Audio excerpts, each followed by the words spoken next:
Stillman and Company, 102.5, 106.3 The Game, streaming live on Twitter, Twitch, YouTube, and Facebook Live. We are live from the Busy Bee Plumbing, Heating, and Air Conditioning Game Nashville studios here on the program today. An hour later, because Chase and Big Joe are doing a great job in Atlanta at SEC Media Days. Connor Newt is here today. Hello, Connor Newt. Hello, Jared Stillman. So it's SEC Media Days, and I've got to start with a little bit of a confession, if I may. Start off with a little bit of a confession. Again, Chase and Joe are doing such a good job at SEC Media Days that they're going to go 12-3 this week, and I'll see everybody at 3 o'clock, which I'm not complaining about. But let me just say this. Somebody has got to explain to me what the allure of SEC Media Days in 2025 is. And the reason I start here is because I watched this morning when Greg Sankey went up to the podium. He walks up, and he puts his binder down, and he looks out at the crowd of the ballroom at whatever hotel they're at. I would assume they're probably at the Omni at CNN Center. That's where it was 7-8 years ago, whenever it was in Atlanta. And he goes, well, it's good news that my notebook fits on the podium. Ha, ha, ha. Let's talk about thinking of the people in Texas with the floods that are, and I'm like, my God, what's the point of this? And I think about what SEC Media Days used to be like. When Clay Travis asked Tim Tebow whether or not he was a virgin. And I think about how much everything has changed in the last 10 or 15 years or whatever it may be. And it hits me. Conference media days in college football may be one of my least favorite weeks of the year. And that's no disrespect to Chase and Joe, who are doing a great job because, again, we're the Nashville station, so, we're going to get good guests. We're going to get head coaches. We're going to get the commissioner of the SEC. We're going to get all the SEC network people we want. We're going to get all those people because we're one of the largest cities that would go to SEC Media Days. Us, Atlanta, Birmingham.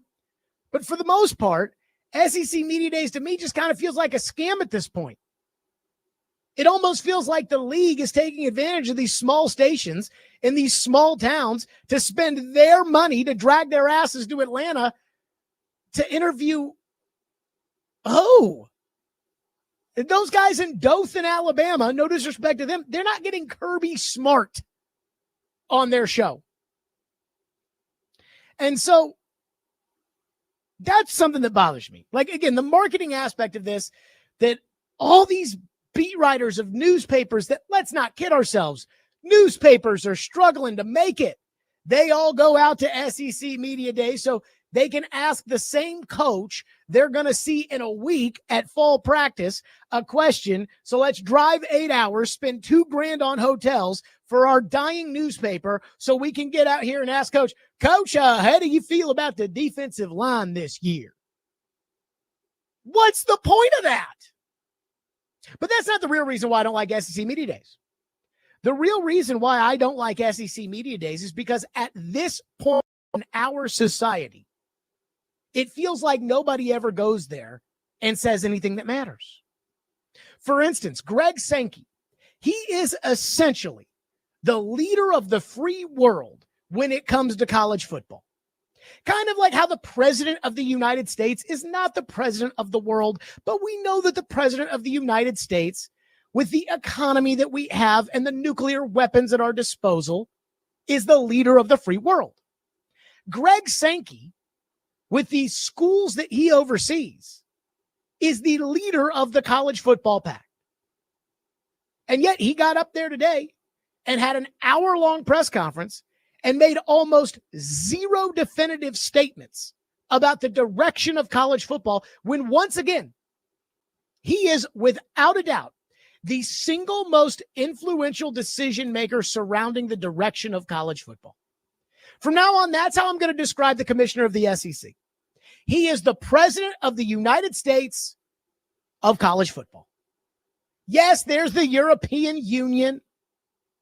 There's China, who I guess I would equate to the Big Ten. Sometimes it feels like the Big Ten's kind of communist anyways. But when you're the commissioner of the SEC, you're the president of the United States of college football. And again, he got up there for an hour and he didn't make any definitive statements.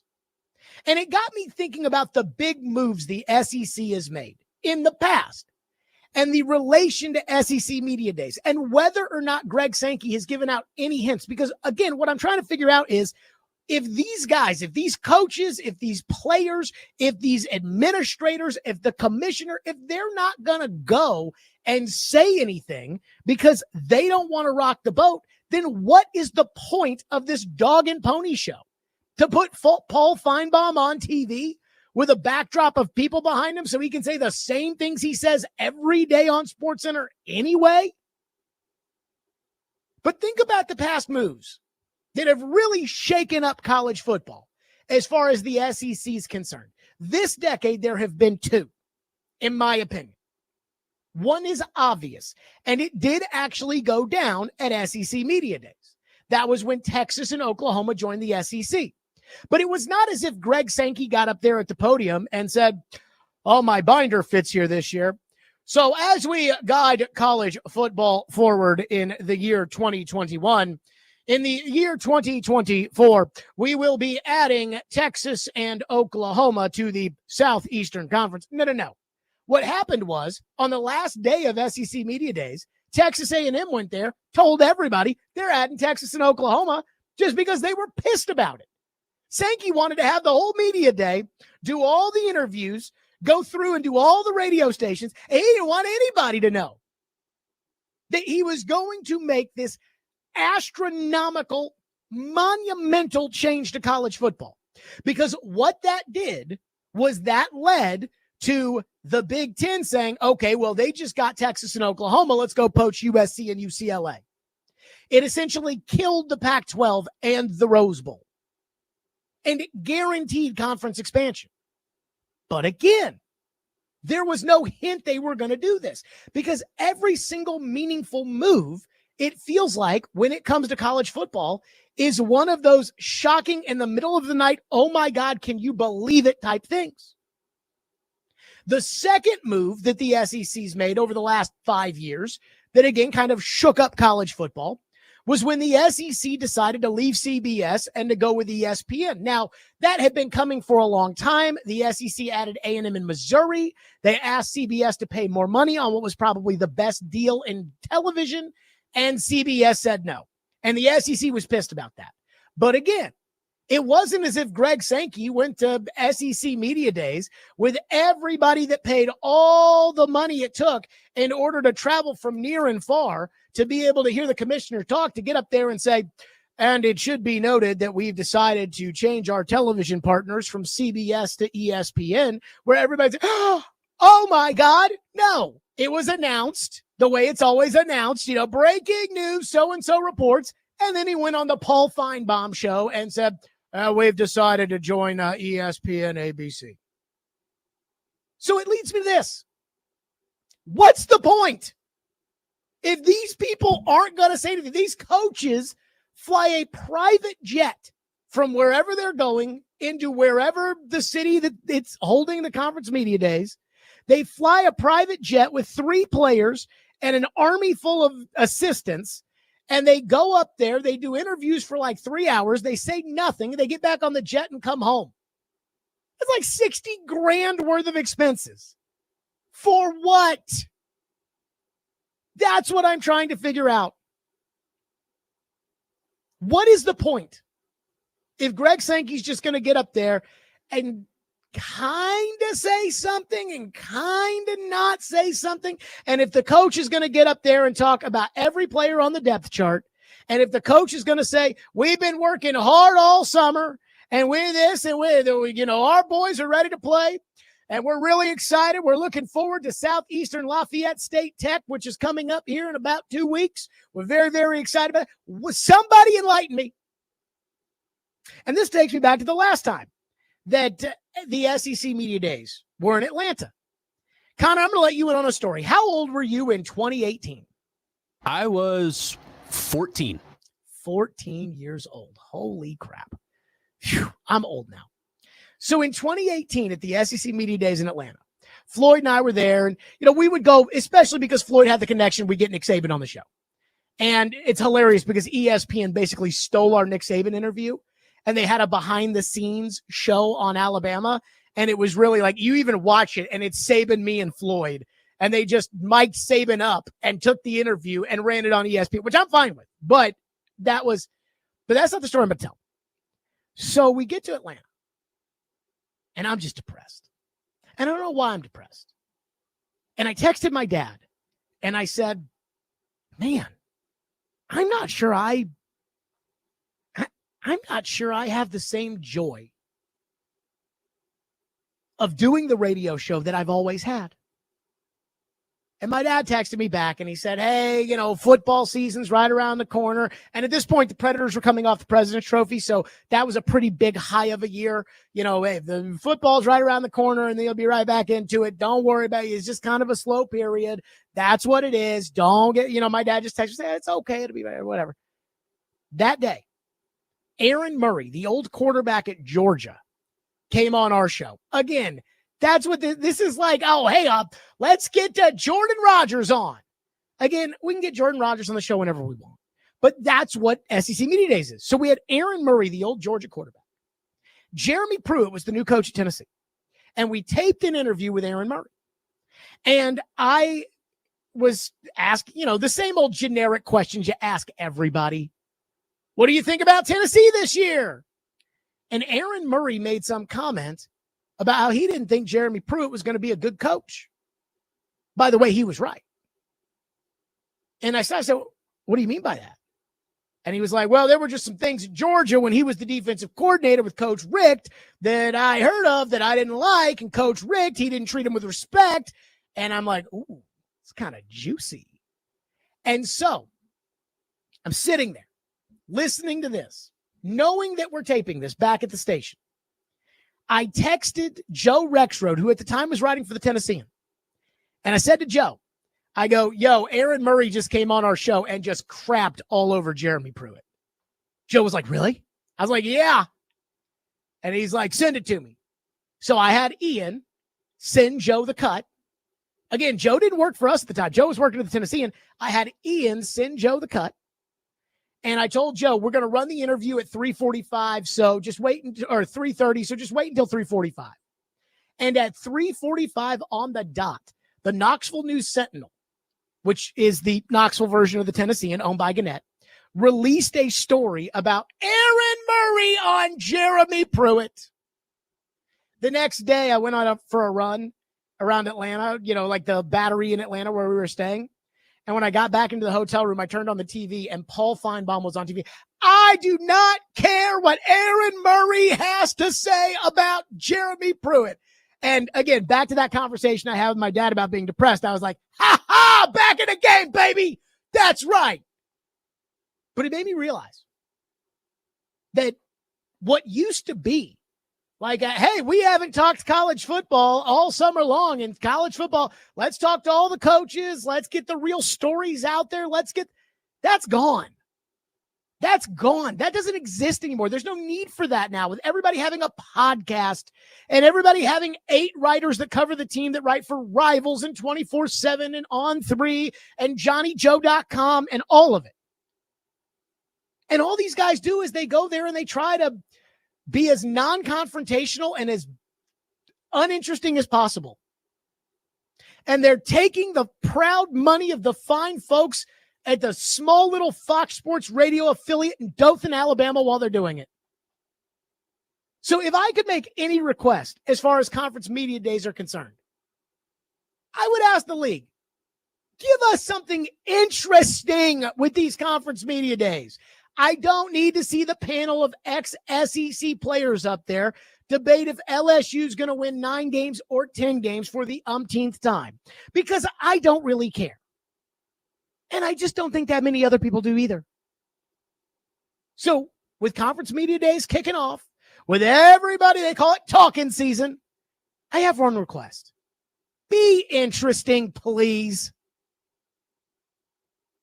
Say something. Please. I mean, that's quite frankly, that's how I feel about it.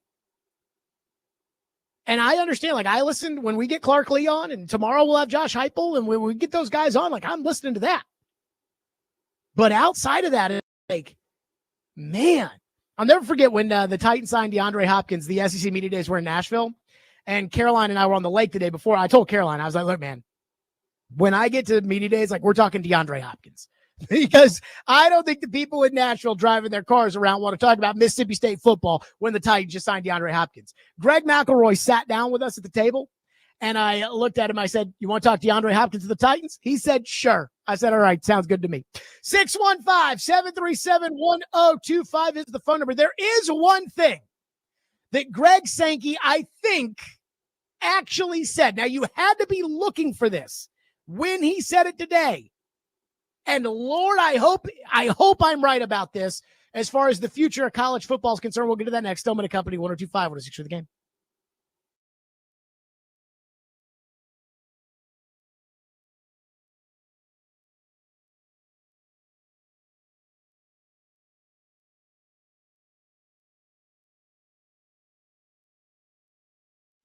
Let's talk Hiller Plumbing, Heating, Cooling, and Electrical. Those are my guys. I love Hiller. They take great care of my home. They can do the exact same for you. Have you ever called a plumber, an electrician, or an HVAC tech and felt like they were trying to sell you something you didn't need? If a deal sounds too good to be true, like a $99 club membership or a $29 tune-up, it is too good to be true. The reality is they just have to find something to fix so they can cover their costs for those quote-unquote discounted club memberships. Not a huge fan of that, by the way. Unlike the other guys, Hiller never offers deals designed to trick you or sell you something you don't need. And I know that because I use Hiller at my home. And you hear me talking about my friends at Hiller all the time. But this is why I trust Hiller in my home. So be like me and schedule online at happyhiller.com. That's Hiller Plumbing, Heating, Cooling, and Electrical. Proud supporters of the Preds, the Vols, and Vandy. Hiller, call the Happy Fish Truck today.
Speaking of expansion, I felt the first year of the 12-year college football playoff was a success. That doesn't mean everything was perfect, and there are certainly opportunities to improve. But what happened through the 12-team college football playoff is we brought teams into the conversation at a time when they would have been talking about their bowl game. We brought teams into the national championship conversation so the young people on those teams had that national championship competition access point. There you go. That was Greg Sankey today talking about the college football playoff and what's the future and so on and so forth. But there was one thing, as I was listening to Greg Sankey's press conference today, and I guess I was listening to it because it is kind of my job to know what the commissioner said, even though I know he's going to get up there and say nothing. And boy, there was a lot of nothing that was said. You know, a lot of non-committal stuff, which is the whole point, right? When he's ready to commit to something, he'll tell you. Like, you're not going to ask Greg Sankey a question and Greg Sankey give you some sort of answer in which he's going to commit to something or put himself in a position that he's not ready to put himself in. And I understand that, but kind of defeats the purpose, in my opinion, of the whole press conference. But Greg Sankey was talking about the college football playoff, and there was a legal term he used, which is an MOU, a memorandum of understanding, which is essentially a contract without it being a full contract.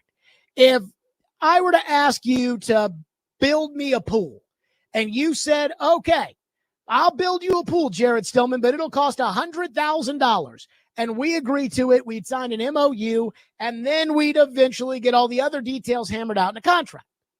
And Sankey, when being asked about the future of the automatic qualifiers in the college football playoff, kept highlighting this MOU, which I think was a message to the Big Ten, play the cut. We have agreed, and I think last week there was some misunderstanding communicated about a memorandum of understanding. So in that memorandum of understanding, the top 5 conference champions have a role. So that's, unless you're going to go tear up the MOU, which maybe some other people want to do because of their concerns about the decision-making authority, that very clearly in that memorandum of understanding is granted to the combination of the SEC and Big Ten. Ultimately, we have to use that authority with great wisdom and discretion. But unless people want to tear it up, we're going to have 5+7, 5+9, 5+11. As I understand, doubling down. So that was one of the phrases last week. That's part of the gambling experience, as I understand. And you always want to have a really good set of. Do you think that Greg Sankey doesn't know what doubling down means? Like, do you really think, again, this is so Greg Sankey. As I understand, doubling down is a gambling term. Greg, you mean to tell me you've never been to the blackjack table, you've never gotten a 7 and a 3 versus a 6, and you wouldn't know what to do? I mean, I know Greg Sankey loves that boring commissioner vibe that he gives out there. That Ben Stein kind of monotone, dreadfully boring, buttoned up lawyer type approach. But you mean to tell me this guy knows nothing about blackjack? Like, I'm not going to sit here and tell you whether or not he has sex with his socks on or anything like that. But it does feel like he went out of his way to basically be like, apparently the gambling, which I don't know anything about, uses the term doubling down. Give me a break. Okay, play the rest of it. As I understand, doubling down. So that was one of the phrases last week. That's part of the gambling experience, as I understand. And you always want to have a really good set of cards. You want to have a good hand to play, right? And I think we have the best hand to play. So we're going to operate consistent with the MOU. There's an allocation of those 5 spots. And I guess we'll continue to debate whether expansion beyond 12 is appropriate for the college football playoff. Oh, Tony Bettini and the Big Ten ain't going to like that.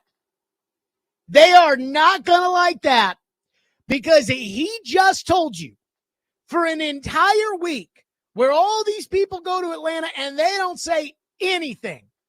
He just told you, we're not going to do the 4-4-2-2 model. It's not going to happen. We are not going to have 4 automatic qualifiers for the Big Ten. I'm sorry about it, Tony. And he talked about the MOU. Again, the Memorandum of Understanding that has been signed.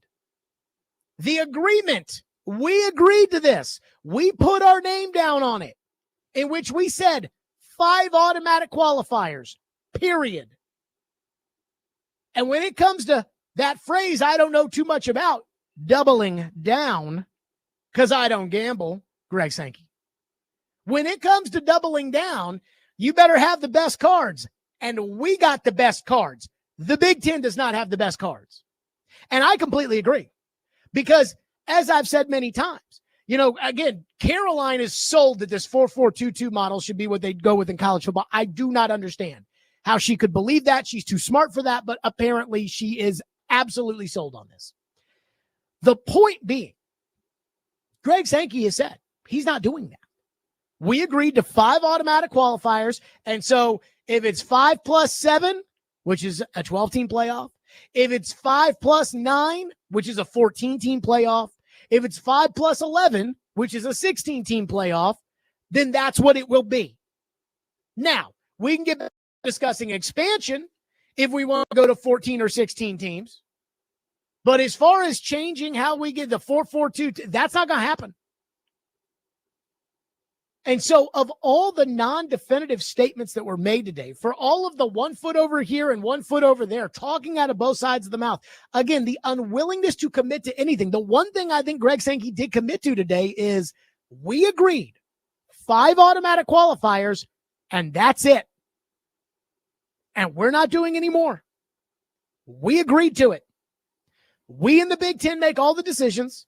Again, I still think Notre Dame's involved in this because I just don't think we could do college football without Notre Dame getting a say in this. But we in the Big Ten make all the decisions, and we know that. But we agreed, including the Big Ten, to the 5 automatic qualifiers. And we're going to stick to that. So I don't want to hear any bull crap from the Big Ten who's going to come out and talk all about this 4-4-2-2. I mean, Joel Klatt, one of the most disingenuous propaganda interviews I've ever heard in my life, sat down with the commissioner of the Big Ten, and he said, when all this stuff about 5 and 11 started coming out, I couldn't believe it. I mean, I kept thinking to myself that that came out of left field. I'm like, no, it didn't, Joel. That's what we do now. We do 5 plus 7. That's what we do now. Again, it's a joke. It's a joke. But I at least appreciate Greg Sankey saying, we're not doing this. We're not going to go to the 4-4-2-2 model so that the Big Ten can save their TV contracts with CBS and NBC. Because, again, that's what I believe this is all about. 615-737-1025, which is our phone number, 615-737-1025.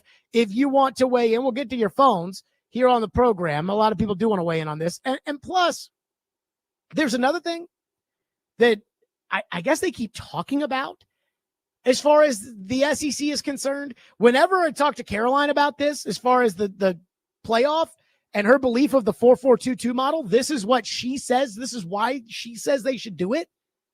And I must be the only person in America who does not give a rat's ass about this. What that is that I don't give a rat's ass about, we'll get to next. Stillman and Company, 102.5, 106 for the game.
It is absolutely, fully, 100% correct that in the SEC we play 8 conference games while some others play 9 conference games.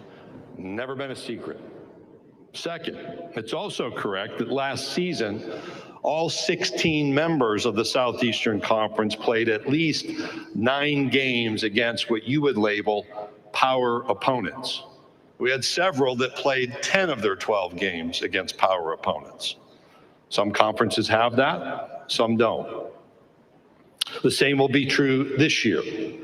And we have Washington State, and we're obviously transitioning in the Pac-12 that's included in that group. And we again have several of our football teams that have 10 of those power games embedded within their schedule. I don't believe there's anyone looking to swap their conference schedule and its opponents with the opponents played by Southeastern Conference teams in our conference schedule, be it 8 or 9. There you go. That was Greg Sankey today talking about the difference between 8 games and 9 games. Yes, I know the SEC has 8 conference games, and other conferences have 9 conference games. We believe that our 8 games with the Power 5 game that everybody else plays is just as good, if not better, than everybody else's. And I do not think that there is a team out there that would trade their schedule with that of the SEC's. Now, I may sound like an old pawpaw with what I'm about to say here. And remember, Caroline says I hate college football, which I don't understand how I can spend so much time watching it on Saturday and hate it. But I do not give a rat's ass if the SEC plays 8 conference games or if the SEC plays 9 conference games. And I have a serious question, which is, who does care about this? Like, is there a Florida Gator fan who cannot sleep at night because they're like, well, if we don't go to a 9-game schedule, Jared, then we're not going to play UT every year because we're going to play Georgia every year, and then they're going to change other opponents on us, and I can't sleep, Jared. I can't do it. Is there one person out there who really, truly cares? There's only one person that should actually care about whether or not the SEC plays 8 games or 9 games.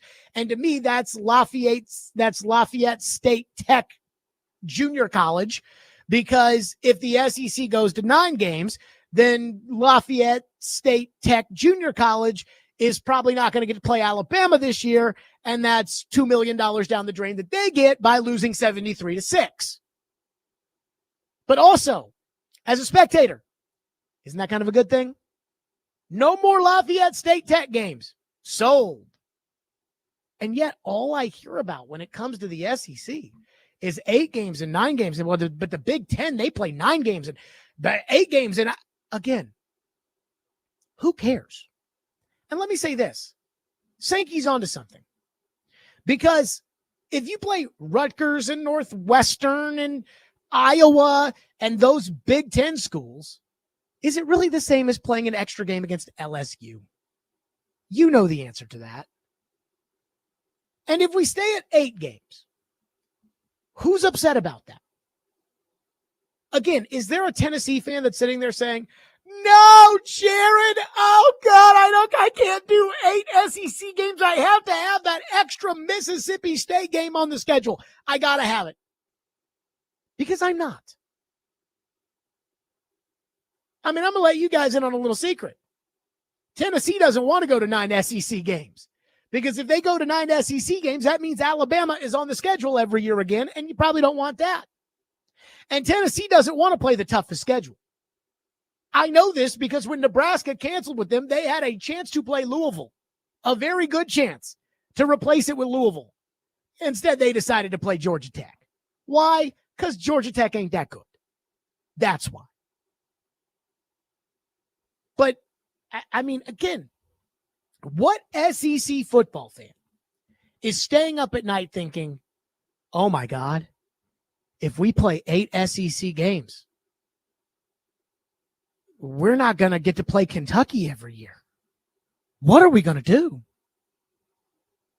And I just have to believe that this goes back to it's 4 days where the SEC puts on this dog and pony show, and they feel like that they have to pass the time. You know, college football is the one sport where I truly feel like there's really just not enough to say about it. What I mean by that is the people that love college football, they freaking love it. Like, they love it. Like, they live it, breathe it, die it. The Paul Feinbaum listener. Just everything. So what was good about that was you had college football season, which was really, September through November, but they lied. And they would say it's more like August through January, just to spread out the schedule. Then there'd be the recruiting period when National Signing Day used to matter, because with National Signing Day, there used to be some sense of like, hey, we signed Johnny Joseph and he's not ready yet out of high school, but he's going to be really good. And now it's like, again, who cares who signs out of high school? Everybody that signed out of high school, with the exception of Arch Manning, is on another team now anyways. Pass on that. And then people used to care about spring football. Now nobody cares about spring football. You add players after spring football, so nobody cares about that anymore. So, again, the Josh Pates of the world, they have a show to do every day. And so they have to find something to talk about. And this 8 versus 9 games in the conference schedule, that's all this is. This is something for them to talk about. The Joe Rexroads of the world. Joe Rexroad is a college football writer for 12 months out of the year. But the problem is that pretty much every month, with the exception of September, October, and November, there's really not a lot of college football going on. So they had to make up things. That's where I think they get this 8-game, 9-game thing from, is they just have to have something to bitch about. And so this is what it's going to be. The 8 games versus the 9 games. Again, somebody tell me, who is an SEC fan who actually cares about 8 league games or 9 league games? Not the Bubba at UT Martin who cares because if we don't play that game against Tennessee, we may not be able to afford women's volleyball. But I'm talking about like an SEC fan. You're a Auburn fan. Do you really care about that extra game? Well, darn it, Jared, we're not going to get to play Kentucky this year. You'll be okay. Phone lines driven by WilsonCountyHyundai.com, 615-737-1025. Matthew from Jolton says, the last 2 national champions have not had an SEC team in the game. Washington, now in the Big Ten, Michigan, Ohio State, Notre Dame. But the SEC has the best cards, according to Greg Sankey. Best cards, my butt, Matthew from Jolton says. Here's what I would say. How many elite programs belong in each of the Power 5 conferences? I say Power 5, but you know what I mean, Power 4. Let's start with the Big 12. 0. Arizona State, no. Colorado, no. BYU, no. Utah, no. Again, I'm talking about an elite program. 0 in the Big 12. How many in the ACC? I'd argue 2. Clemson and Miami.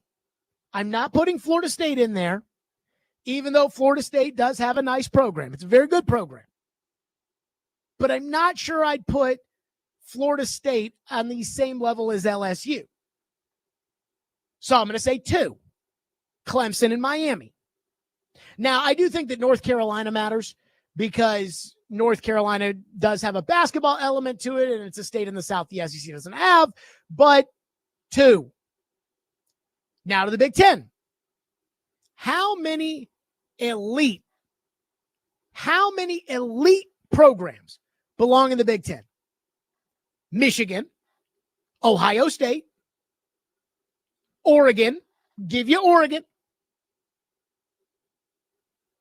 Penn State, USC. That's 5. Is there another school in that conference that you would consider to be an elite program? Not Michigan State, not Iowa.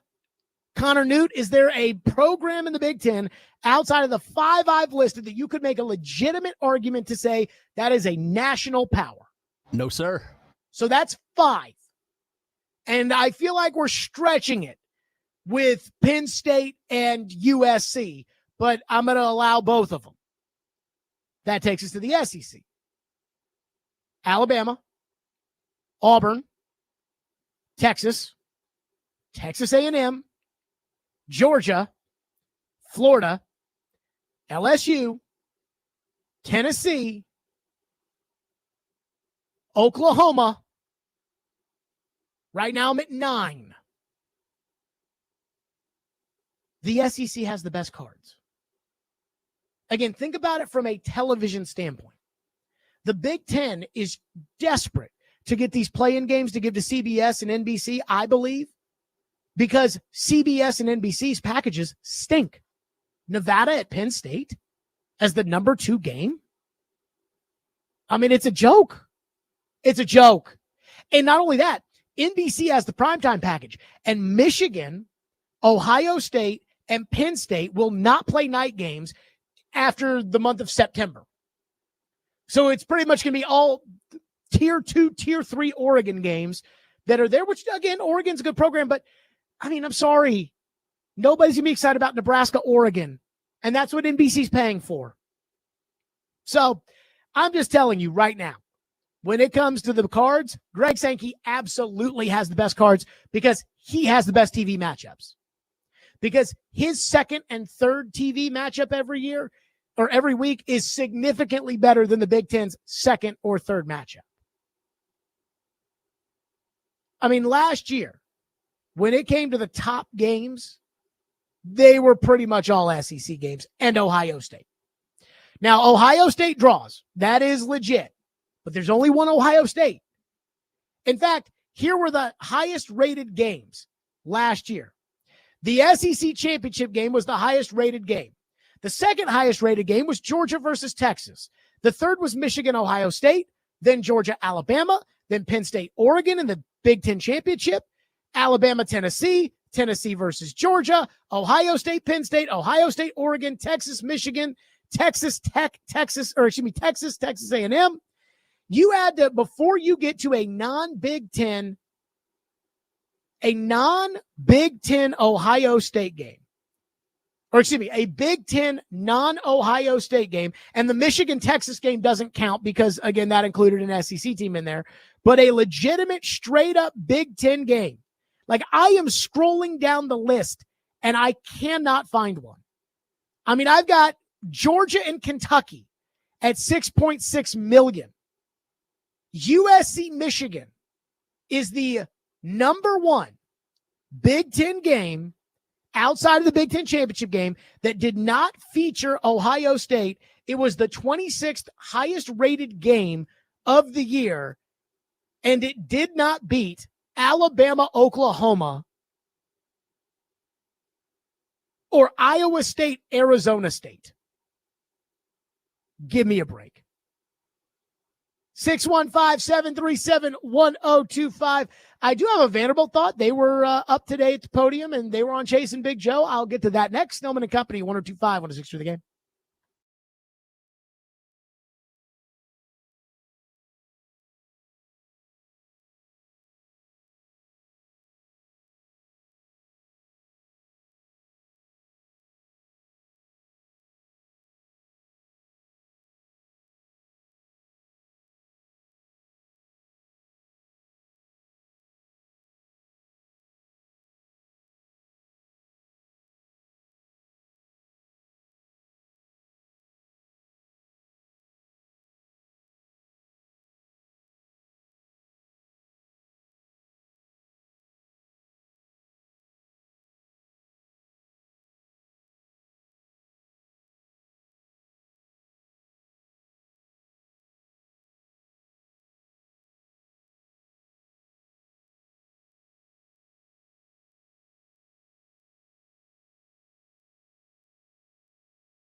I know there's a lot of guys returning, a lot of guys have left and all that, but how much do you bounce off of that for this year? Yeah, a lot. I mean, I think both good and bad. I mean, we talk about it. It's a shared experience. I mean, that's our learning. So for us, it's hey, let's go back to Virginia Tech. Let's think about some of the things that happened in that game where we had a really commanding lead and then we let it slip. Some of that is their counterpunching. Some of that is us learning how to sustain and to win. Let's talk about Georgia State. Let's get back in those moments. Let's relive November where, coming out of the Auburn game, we felt like we had the right energy going into the game and weren't able to sustain performance against South Carolina, against LSU, and against Tennessee. What is it going to take for us to win in November? Those are conversations that pretty much every time I'm in front of the team, some variation of that is being talked about in addition to the things that are right in front of us. So it's shared learning. It's our experience. It's what we need to draw from to improve. There you go. That was Clark Lee on with Chase and Big Joe earlier today at SEC Media Days. And let me just say this when it comes to Vanderbilt. They were up at the podium today.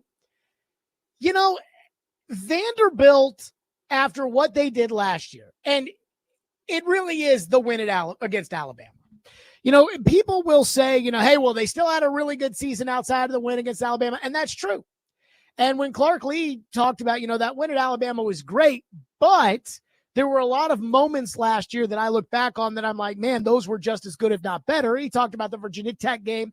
I think the fact that Vanderbilt followed up the win against Alabama with the win at Kentucky, the way that they did, as a no, we're not going to spend all week smelling our own farts. We're going to focus on Kentucky, and we're going to go try to win that. I thought that was good too. But there is kind of a blessing and a curse here. As of right now, Vanderbilt is not a joke. Vandy's not a joke. It's not the same old Vanderbilt. Vanderbilt has a player that most people around the country know of, Diego Pavia. You can be one of these college football podcasters who's trying to fill the time and say stupid things like, Diego Pavia ain't that good. Yeah, okay, let me see your quarterback go beat Alabama single-handedly. Drop 40 on them. But Diego Pavia is a star. And because of that, Vandy's not a joke. But Vandy's only not a joke until we kick the ball off this year. And Vanderbilt's going to have to do everything they did last year, but it's going to be even harder because their schedule now has Alabama on the road. That game's not at home. I'm not going to sit here and tell you today that they're not going to win that game, but I feel fairly confident that they're not going to win that game. Alabama is not going to overlook them, and Alabama is playing at home. And every game that they played on the road last year, for whatever reason, the SEC's done it this way. Now it's on the road. Every game they played, every game on the road is now at home. So they have to go to Texas. Again, I'm not sure they're going to win that game. In fact, I feel fairly certain that they're not. They have to go to UT. They host LSU this year. Well, guess what? LSU is not going to lay down for Vanderbilt, just like they didn't lay down for Vanderbilt last year, because once Vanderbilt beat Alabama, everybody knew you have to take Vandy seriously.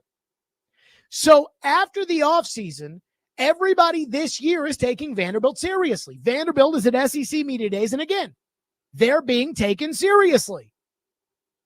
But you're only going to be taken seriously as long as you remain serious. It's going to be hard for Vanderbilt after the year they had last year, where there were a lot of close games that went their way. I know that they lost to Georgia Southern, Georgia State, whatever.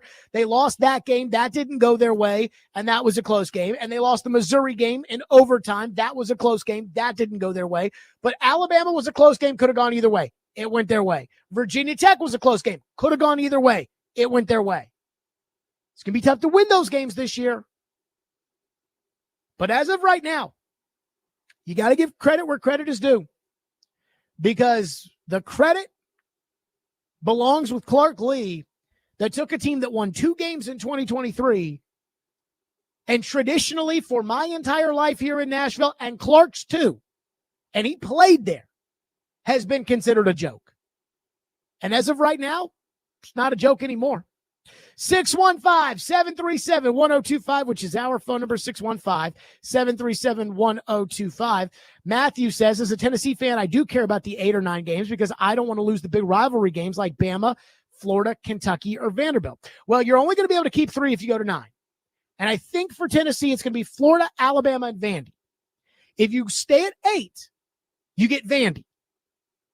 Truth be told, I think from a strategic standpoint, you're better off at 8 than you are 9, where you have to play one game out of conference that's not going to be Alabama or what is traditionally Florida. One texter said, they play Alabama every year, Jared. I said, that is not not since Texas and Oklahoma joined the league. You got to catch up with the new rules. 615-737-1025, which is our phone number. That's 615-737-1025 if you want to weigh in. Okay. So I made note about these top 10 lists that ESPN has, in which almost no Titans have made the list. It's so bad. Other than Jeffrey Simmons, no Titans players made the list. And Peter Skoronski got an honorable mention at the guard position that people were like, honorable mention. Yeah, baby. And it's like, holy crap. It's like, oh my God, that's how sad it is. But the quarterback list came out today. Now, Cam Ward is not eligible for the list. And I don't know if you guys understand this or not, but Will Levis did not make the top 10. But there was one thing about the list that may be what Cam Ward has to emulate. I just don't know if he can. We'll get to that next. Stillman Company, 125 game.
We're good.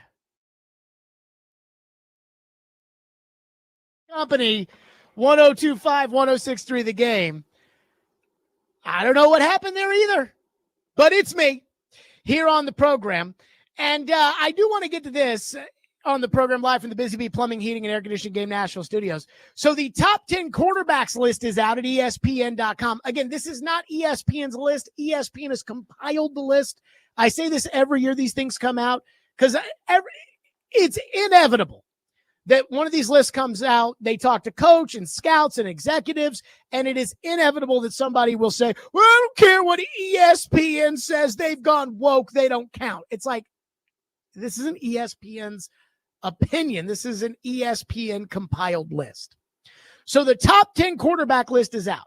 Again, the top 10 list has been a wake-up call. If some of you true blue sunshine pumping Titan fans have your head up your rear end, this should be a wake-up call, because outside of Jeffrey Simmons, who ranks as the 4th defensive tackle in the league, there has not been any Titans players that have made this list. Only one honorable mention outside of Simmons, and it was Skoronski at guard, the least important position. Which, by the way, if you draft a guard 11th overall, and 2 years, 3 years into his career, he's not even a top 10 player, he's an honorable mention, that is a disaster of a pick, which is the case with the Skoronski pick. But I digress. Today, the quarterback list came out. I don't think the top 4 should surprise anybody. Mahomes, Allen, Burrow, Jackson. No surprise there to me. But then at number 5, Jaden Daniels of the Washington Commanders. And I was a little surprised because he was ahead of Matthew Stafford, who was 6. And I do feel like when it comes to ranking the quarterbacks, there's the top 4, Mahomes, Allen, Burrow, Jackson. And then after that, I think it's a debate of Stafford versus Daniels. Herbert is 7 on the list. I do not believe that Herbert, C.J. Stroud, who shockingly didn't make the top 10, but I do not think that that group of Herbert and C.J. Stroud and whomever else you want to put in there with them, I would put maybe Dak, maybe in that group with them. I don't think they're in the same discussion with Daniels or Stafford. And I don't think that Daniels and Stafford are in the discussion with Mahomes, Allen, Burrow, and Jackson. But again, I was a little surprised because these are coaches, executives, and scouts. And this is a, hey, right now, who's better, Jaden Daniels or Matthew Stafford? And they're saying Jaden Daniels. If I had to win a game, I'd rather have Matthew Stafford at quarterback and Jaden Daniels. That's just me. But I can accept Jaden Daniels at 5 and Matthew Stafford at 6. What I can't accept is I can't accept like Matthew Stafford ahead of Joe Burrow. I can't accept that. But again, they have it couched where it's Mahomes, Allen, Burrow, Jackson. And move that list however you want. I think we all agree. But what I was really surprised by was the commentary surrounding Jaden Daniels. And again, these are executives, coordinators, scouts, coaches, etc. Quote, this was, I believe, an NFC coach who prepared against Jaden Daniels. This is an NFL coordinator who prepared for Daniels last season. Quote, single-handedly took over one of the worst franchises to the NFC title game as a rookie with a bad defense, one legitimate wide receiver, and a dinosaur at tight end, and an average offensive line at best. The kid can read coverages, throw with accuracy and touch to all levels of the field, and is just as dangerous as Lamar Jackson and Josh Allen with his legs, and has a clutch factor to him because this team already believes that if he has the ball with a chance to win, he's going to find a way. If he repeats anything close to his rookie year, he's no lower than 3rd on this list next year. That's very high praise. An NFC coordinator echoed a similar sentiment. Quote, won 12 games with a mediocre at best defense and just a decent offensive roster around him. And the reason that commentary, when it came to Jaden Daniels, stood out to me is because I don't keep up with the Commanders like I keep up with the Titans. Am I aware of what's going on in Washington? Yes, but I'm not more aware of what's going on in Washington than I am with any of the other 32 teams, with the exception of the Titans.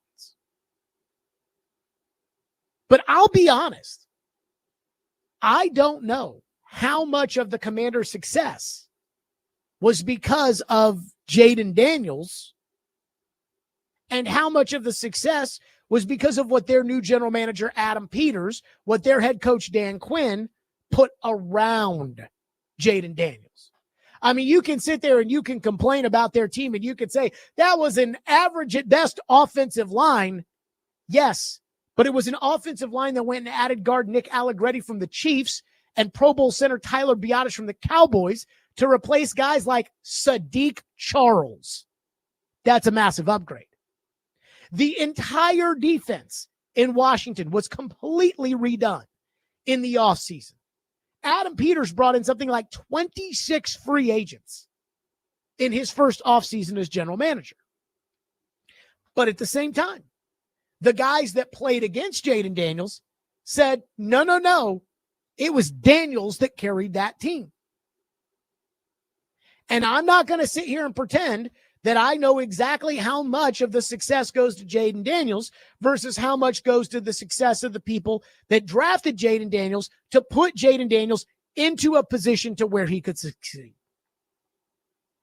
But the reason this is important is because if the Titans are going to make this work with Cam Ward, Cam's going to have to do it himself. I am not sure if Cam Ward is not one of these absolute superstars. And it does look like Jaden Daniels is going to be an absolute superstar. And Joe Burrow is an absolute superstar. And I do not see, if Cam Ward is not one of those guys, I do not see how this works out favorably for Cam Ward or for the Titans. I am not convinced that Brian Callahan is a good coach. And I don't know how you could be convinced that Brian Callahan is a good coach either. The Titans defense is bad. And they lost their leading sacker from a year ago, while their best player is constantly complaining about how his lack of production is not his fault. Unless they struck gold with Femi Oladejo in the second round, the Titans are going to have even bigger sack problems this year than they did last year without Harold Landry.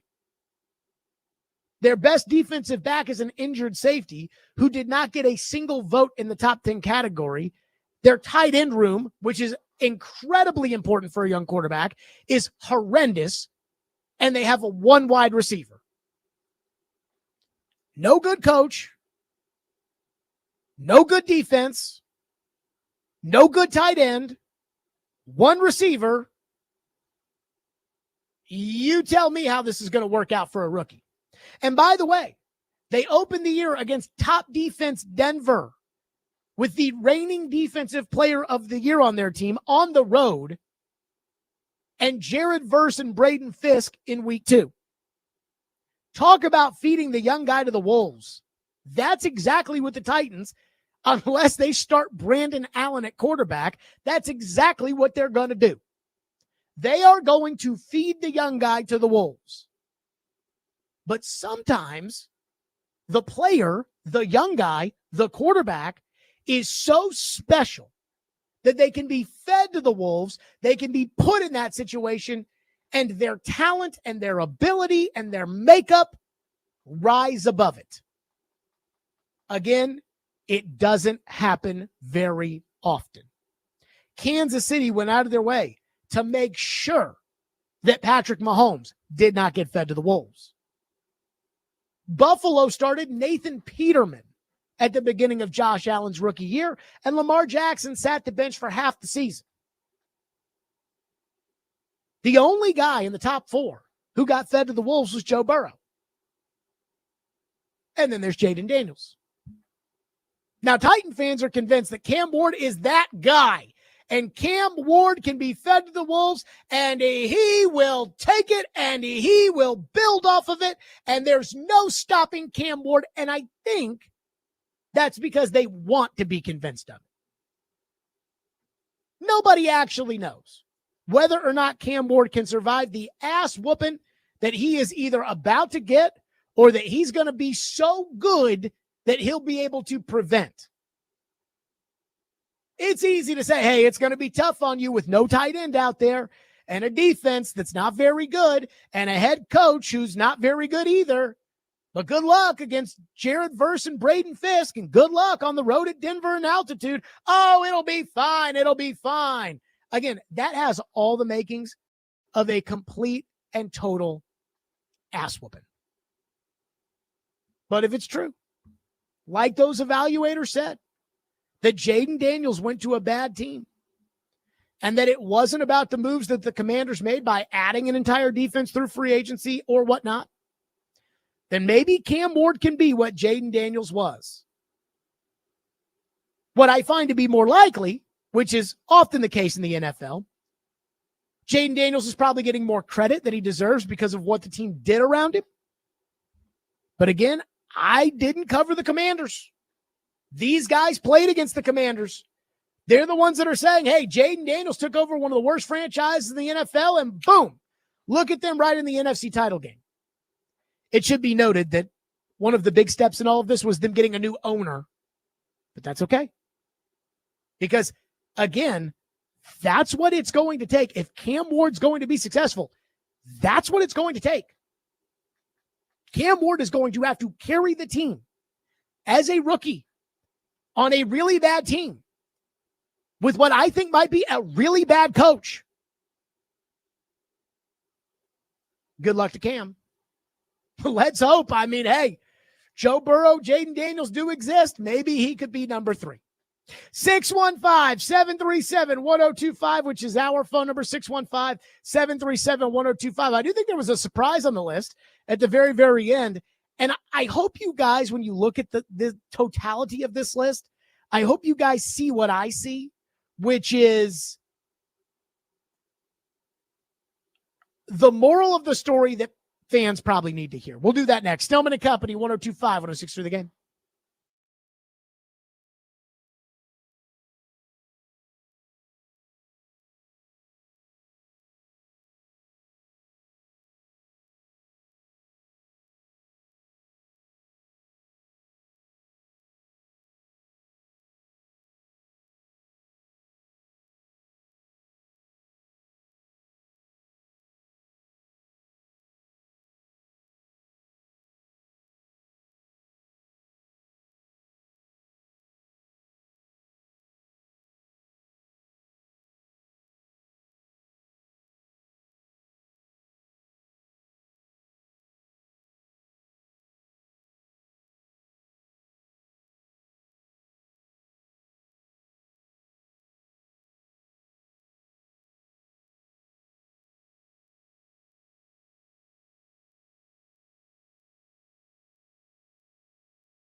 I think one of the things unique to my journey in this profession is I've done it before too. I've been a part of a young quarterback, number one overall pick, coming into a team that picked number one for a reason. And we weren't good enough last year, so we're picking first, and we have a chance to add a really good player with the first overall pick, whatever it ends up being.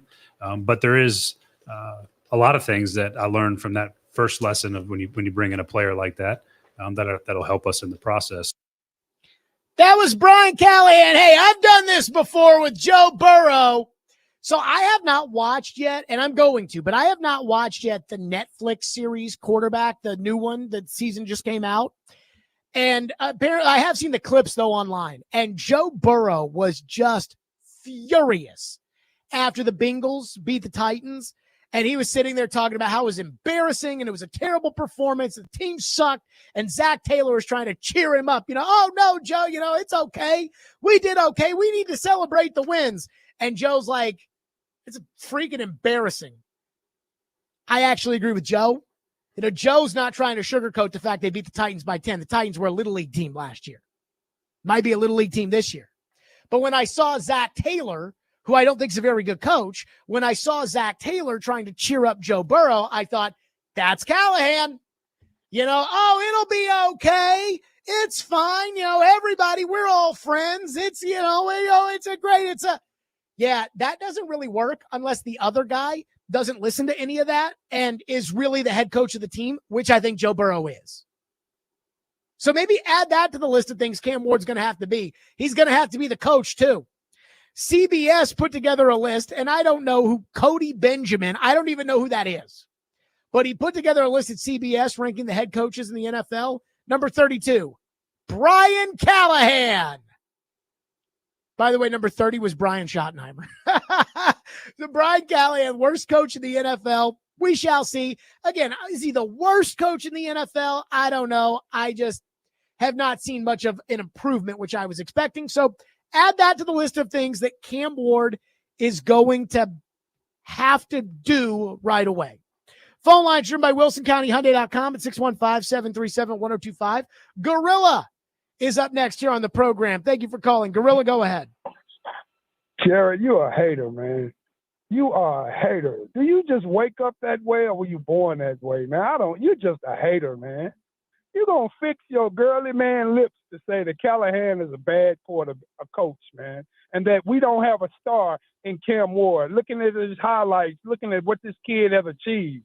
Have you ever thought for once, Jared, the reason why you're seeing success with these NFL rookie quarterbacks is because they're leaning into what these quarterbacks do well? You've just said a lot of things. Hold on. You've said a lot of things, and I'm going to give you a chance to respond, but I want to go over these things before we get to it. Let's start with the Callahan front. Are you convinced Callahan is a good coach? I'm very convinced that Callahan is a good coach. Let's go to number two. Let's go to number two. You said that Cam Ward was a star because have I seen his highlights and what he's accomplished? Well, let's compare this to Vince Young and Mariota. Because Cam Ward didn't even get to the ACC championship game. Vince Young won the national title. Marcus Mariota won the Heisman Trophy and got to the national championship game. Again, Cam Ward didn't even get to the ACC championship game. So why should I be excited about what Cam Ward's accomplished? You know what? Terry Robisky is not your offensive coordinator. You don't have Les Steckel. Well, it wasn't Les Steckel. Whoever the bomb was with Field Goal Fisher. When we got VY, what they tried to do was they tried to force these boys to run their offense instead of taking what these young men did well and just build on that right there. That's the reason why we destroy quarterbacks here. Okay. Come on now. But you think Callahan and Nick Holtz are the answer? I think I definitely believe Callahan and Nick Holtz are the answer. Okay. I definitely believe. If you watch this kid is excellent far as space. He's excellent far as throwing his receivers open. He's excellent far as putting the ball on at an angle on the right shoulder or the left shoulder. He has all the intangibles. And he's a great decision maker. I didn't want him early on. I didn't want him until I checked his highlights. He's smart. He's intelligent, man. Come Did on. you check the lowlights too, or just the highlights? And then check this out. Check this out, Jared. Number two, when are you going to sit down and just say that Will Levis stunk? The offensive line stunk. Man, you're around this stuff more than I am. You should have these stats and statistics and all of these things, these metrics right in front of you. You know that quarterback play decimated our defensive performance. Okay. I mean, you go 3 and so out. So how did you? I'm going to ask you one final question. I'm going to ask you one final question. How did you feel about Will Levis this time last year?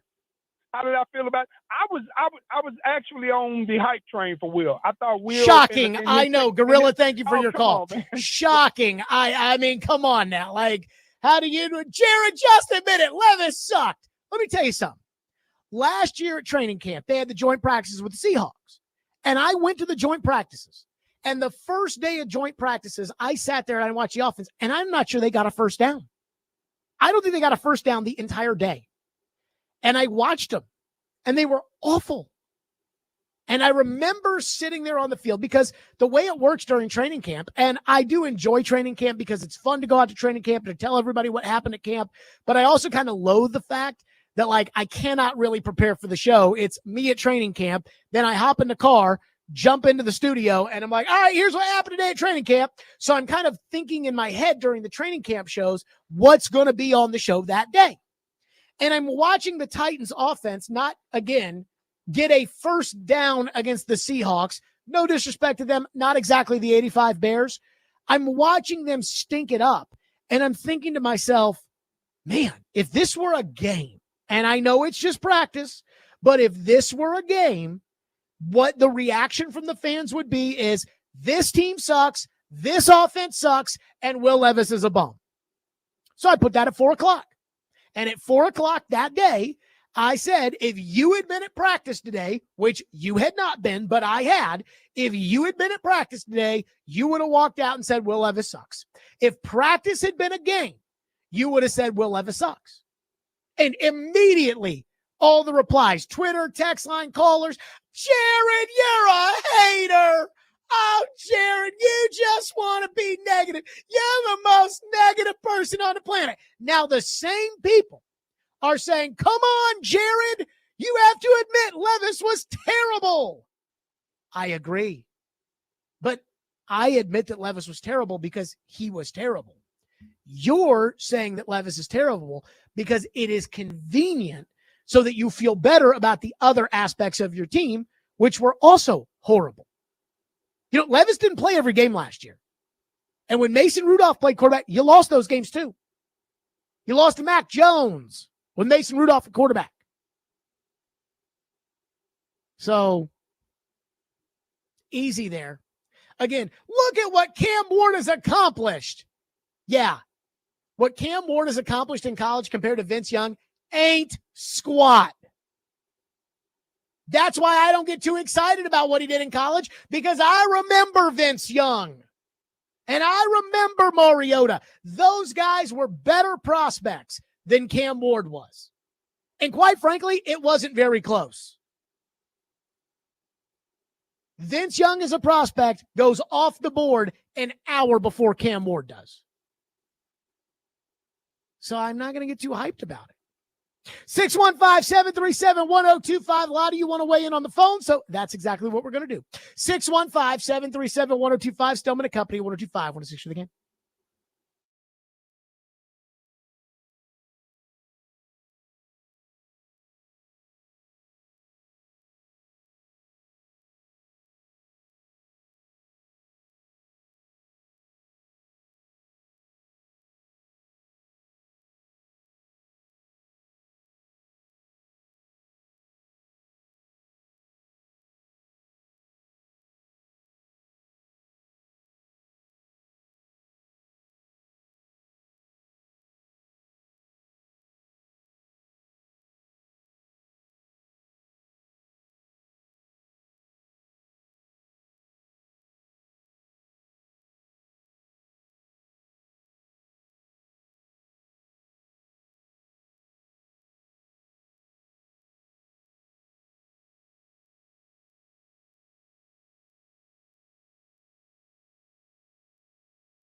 Damian Woody, do you agree with Jaden Daniels, a second-year quarterback already as the 5th best and the top quarterback in the NFC? You're damn right I do. Let's go. Damn right I do. Listen, I grew up a Washington fan. I've seen this organization inept for over 2 decades. That young man steps foot in the building, and that group was 1 game away from the Super Bowl. That is not a fluke, my friend. It is not a fluke.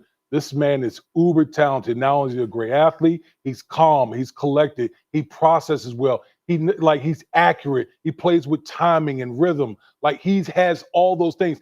And as this franchise continues to build this thing out, man, listen, next year we could be talking about a guy in the top 3.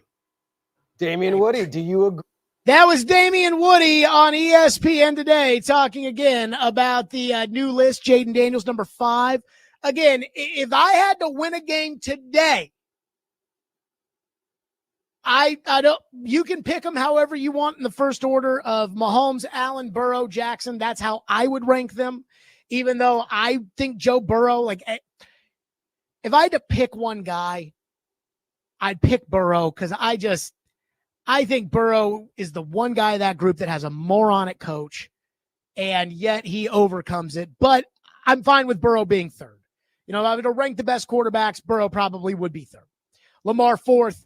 Again, if you want to take Lamar 1st, be my guest. In all seriousness, that's an acceptable take.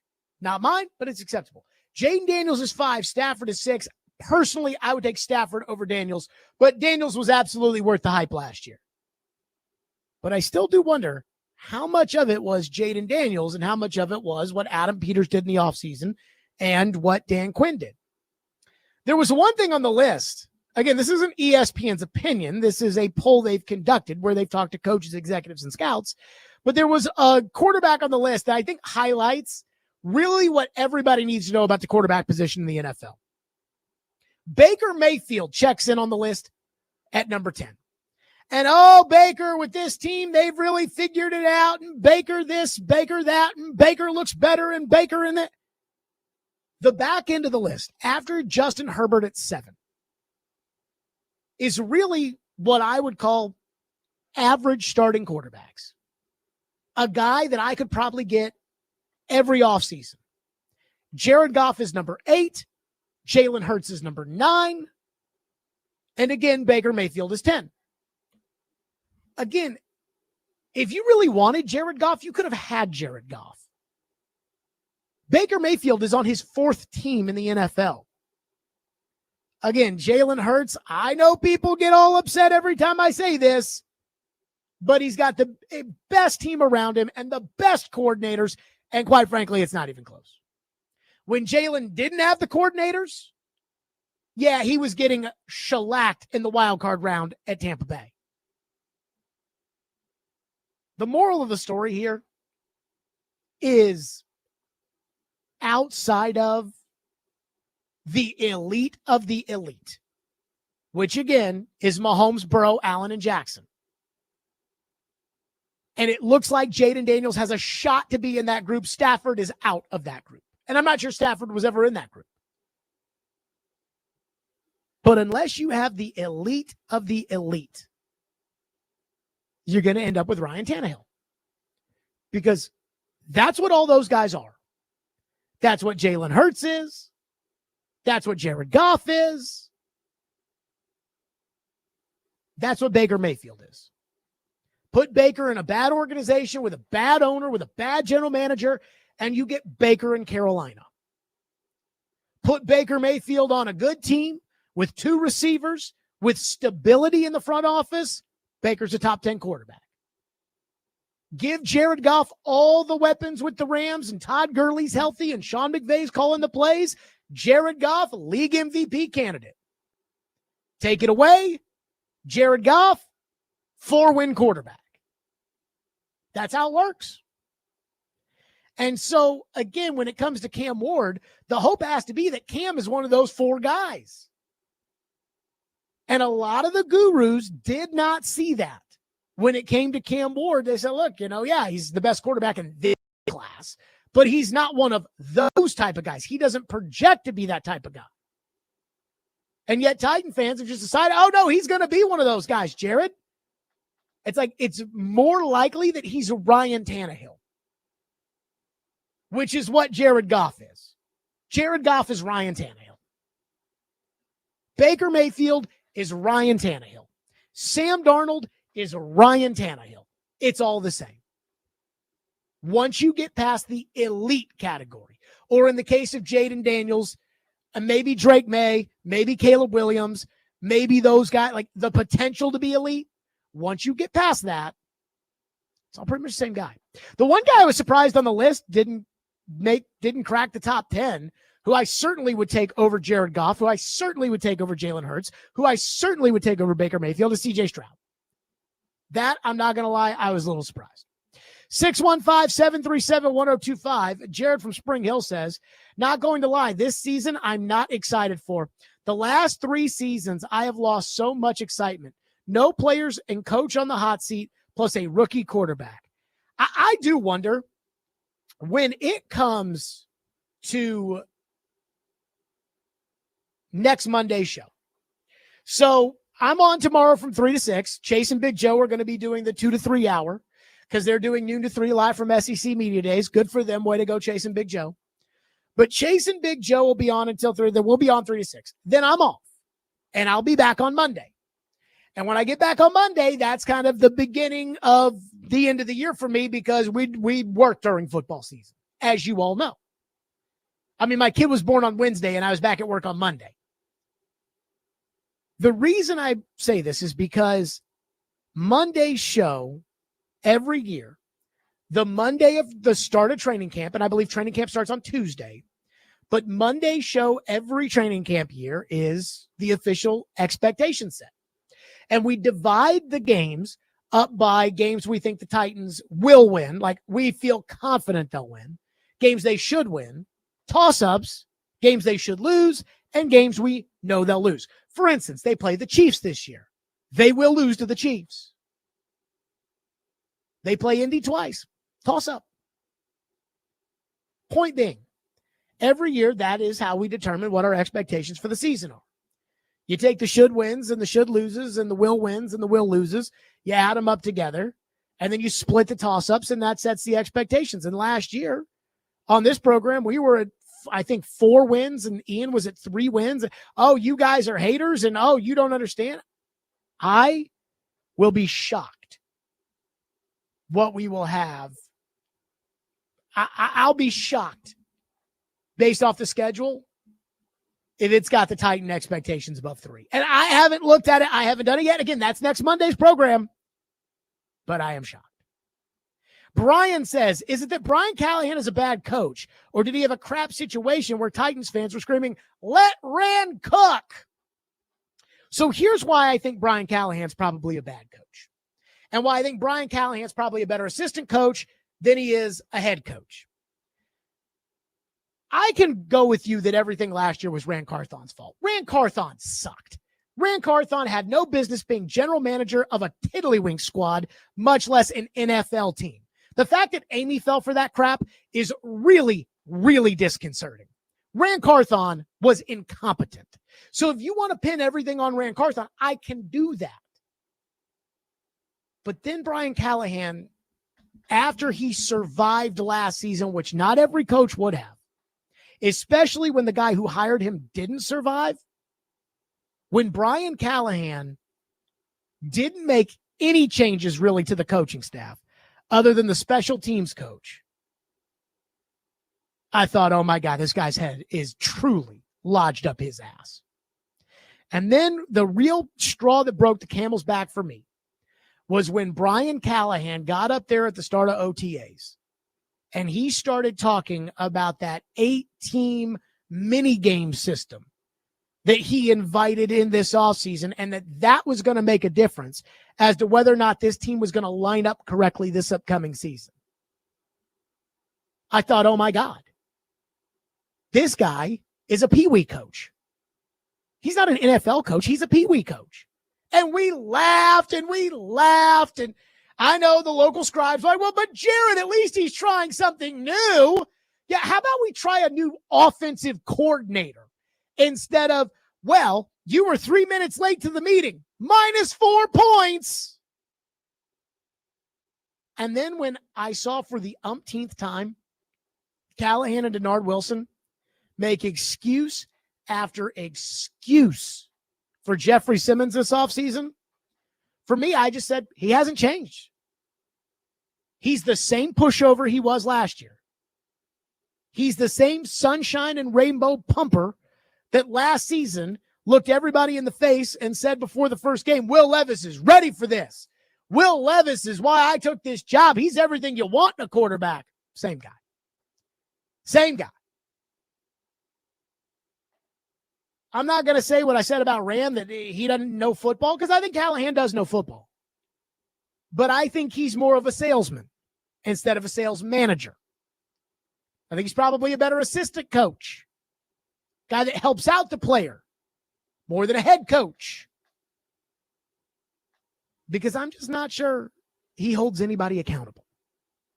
615-737-1025, which is the phone number. A lot of people still want to weigh in, so we'll get to that next. 615-737-1025. It's Stillman & Company on 102.5 and 106 for the game.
We've talked a lot about lessons from last season, how it's affected the offseason approach for the players. How has it affected you as a coach, the lessons you take from last year? How has it affected the staff? Or do you find you're going about this job differently or no? Yeah, there's definitely some things I go about it differently. I still think I'm pretty true to who I am as far as my interactions with people and players and the staff. But there's a different urgency that goes on here for me, for how I deal with the staff in particular. I think a lot of the things I've learned, I've tried to put into practice. It's one thing to like reflect and say, oh, I could have done this and this better. I've been pretty intentional about doing the things that I think we needed to change. I've sort of attacked those things, and they've been a part of my daily interactions and process. And a lot of it was kind of through this offseason program that we developed. And how do we best win football games, and how do I best put our team in position to do that? How do I coach that better?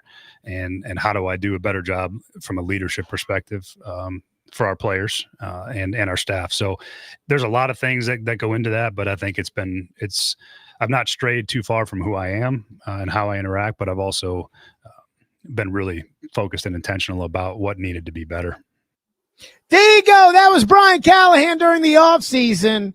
I mean, again, he's like, I spent a lot of time with this offseason program and deciding what I need to do for us to be better. I'd say that's a good idea. Maybe get some good coaches on the staff. I saw a headline when I was out last week, and there was a headline. It was a tweet with an article you could click, and I didn't read the article because I don't care. But the headline was, Nick Holtz details the challenges Cam Ward will undergo as a rookie. And I was wondering, is one of those challenges Nick Holtz? Because everybody tells me how good these Titan coaches are, but they have no resume to speak of when it comes to whether or not they are actually good. Well, Denard Wilson was the secondary coach for the Ravens. Whoa. By the way, the Ravens lost their defensive coordinator. He went to Seattle to be the head coach. They didn't promote Denard Wilson. The year before that, Denard Wilson was in Philadelphia. They lost their defensive coordinator to Arizona to go be the head coach. They didn't promote Denard Wilson. I'm just saying. One texter says, is Baker Mayfield the Ryan Tannehill of Tampa Bay? Then says, be honest, did you just steal my take? Tell the truth. Newt, back me up here. The Ryan Tannehill discussion was already on the grid as of like 10 a.m. this morning. Yes, sir, it was. That was not something new. Sorry, texter, I did not steal that. But again, this is how it works when it comes to quarterback play in the NFL. This is why I would have made the trade with the Giants if what Adam Schefter reported is true and the Giants offered next year's number 1 pick and this year's number 1 pick, which I have been told is not true. Again, I'm not going to come out here and say Adam Schefter's reporting that he had on ESPN on draft night. I'm not going to say that Adam's making it up, because my guess is that Adam Schefter probably heard from some people in the know. I'm just telling you what I've been told is that New York did not offer 2 number 1s, which does kind of change my opinion on a potential trade. I would need to see the whole details of the trade, but I would have made the trade. And I would have not taken Cam Ward because, again, right now in the league, there are 4 guys, 5 if you count Jaden Daniels, who are true X factors. Mahomes, Allen, Burrow, and Jackson. That's it. Everybody else to me either has a cap or a ceiling or is Justin Herbert or CJ Stroud, where you could see them becoming stars, but they're not necessarily there yet. Everybody else, I think, is dependent on coaching and players around him. And I think Cam Ward's going to be the same way. And I think Cam Ward's got bad coaching around him. I think Cam Ward's got bad players around him. I think Cam Ward is at a team where the owner is dysfunctional. Who knows if the general manager is any good or not? And that makes me think it is more likely than not that Cam Ward will fail. But that's where I go back to the Tannehill thing, which is Baker Mayfield, bad organization, bum. Baker Mayfield, good organization, top 10 quarterback. Go put Jalen Hurts on the Arizona Cardinals and see how he does. Joey from Bellevue says, I'm curious if Callahan will kick out players from practice during camp for fighting or throwing punches, because fighting will inevitably happen. You know, I think with Jeffrey Simmons, I think that he enjoys kind of this power trip that he has with the Titans organization, where he could walk in on Brian Callahan's desk, drop his trousers, open his ass cheeks, take a steaming dump right there on the desk, and Callahan would say, thank you, Jeffrey. I think he enjoys that. I do think he's going to challenge Callahan this year. And I think Callahan, like the coach he was last year, is going to sit there and take it. Because I don't think Callahan has a backbone. I mean, I know I've been hard on Callahan for the last couple of weeks, ever since this whole offseason charade. And, you know, oh, Jeffrey, he's great, even though he's not here. And I told everyone this was a transformative offensive program. And Jeffrey Simmons said, F you, coach, by not showing up. But he's the best. He's great. He's awesome. Don't blame him for anything. It's all great. It's all perfect. I know I've been hard on Callahan. I'm going to be honest.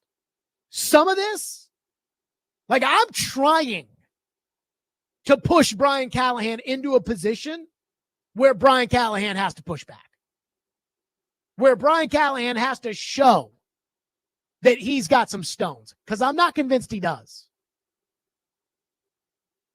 So, again, if you don't want me to think that Jeffrey Simmons can walk into your office and crap all over your desk and that you won't say a freaking word to him about it, then show me some scruples this year at training camp. I'll tell you right now, if Brian Callahan came up to me and ripped my ass in front of everybody, now look, I wouldn't back to, oh, I'm sorry, I wouldn't do that. But if he did that, that would probably show me more than Callahan being the nice guy that he is. And I'm not doubting that Callahan's a nice guy. I'm not. I just think that every good coach has to have the balance of when to be nice and when to be a real a-hole. And I don't think he can do that. I just don't think he can. Mark, in all caps, have you lost your mind, Stillman? Jared Goff is a top 10 quarterback. Ryan Tannehill was a joke. I mean, again, when Jared Goff, you know what's so funny about my relationship with Jared Goff? Now, I've never met Jared Goff, but my personal relationship with Jared Goff is one of my favorites, because the way I have felt about Jared Goff has always been a reflection of how everybody else feels about Jared Goff and not anything to do with Jared Goff. I've always thought Jared Goff was a solid quarterback, period. End of story. A solid starting quarterback. When he was with the Rams and they were lighting up the scoreboard and he was signing for the most guaranteed money in the history of the NFL, I was like, this guy's not that good. Oh, Jared, the Rams, it's the super offense. It's the future. It's the next. Remember, he and Mahomes had that game where it was like 59-58. They threw for 800 yards each. It was an instant classic. And I'm like, he's not that good. Like, Todd Gurley is a great back. Sean McVay is a great play caller. He's got good receivers. He's not that good. Oh, Jared, you don't understand. Then he goes to the Lions.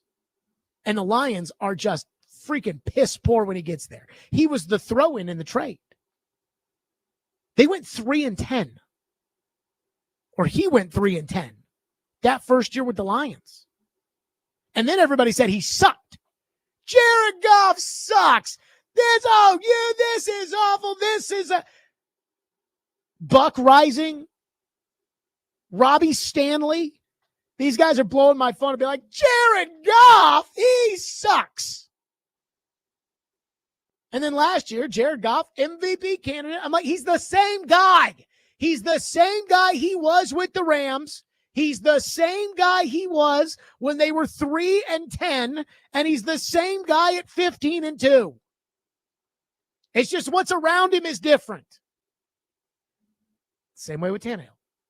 The same guy. I mean, come on now.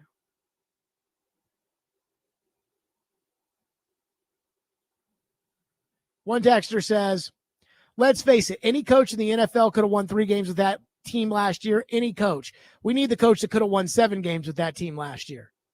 Kind of agree. I mean, again, the games they won, they beat the Dolphins' third-string quarterback when Will Levis got hurt after throwing an interception right into the butt cheeks of a defensive tackle. They beat the New England Patriots, who were the worst team in football last year, and it took a miracle for them to win that game. And then they beat the Texans in a game that, again, they won because one of the more reliable kickers in the NFL missed a 28-yard kick. But hey, they did win 3 games. Let's not take anything away from them. Let's be honest. 615-737-1025 here on the program. If you want to weigh in, 615-737-1025. Somebody says, I guarantee Jared Goff does not have the scruples to lay a giant loaf on someone's desk. Hey, I'm just calling it how I see it. What would Brian Callahan do? Titans are getting ready to play a game on Sunday. Jeffrey Simmons, who the NFL is telling you is the only good player on your team, walks in and craps all over his desk. Would he bench him? 615-737-1025. So I'm happy that Vanderbilt football is not a joke anymore. They're not. But there is a rhetoric that I think maybe we need to tone down a little bit. We'll get to that next. Stillman Company, 1025, 106 for the game.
Stillman and Company, 102.5, 106 through the game, streaming live on Twitter, Twitch, YouTube, and Facebook Live. We are live from the Busy Bee Plumbing, Heating, and Air Conditioning Game Nashville studios here on the program.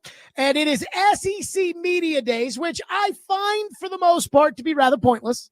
You know, as far as the, hey, coach, how's the team going to be this year? Well, you know, we're working really hard. You know, Johnny Ray, the offensive line coach, he's really been working. You know, we got Bubba Johnson up from 313 pounds in the spring. He's now about 327 pounds. We're going to try to see if we can add about another 6 or 7 pounds on him, you know, stick him out there on the edge, because what we've learned in the Southeastern Conference is if you get to boring. And for the most part, the reason I find SEC Media Days to be so boring is because in years past, these guys weren't trained media professionals. They weren't afraid of, you know, rocking the boat and whatever.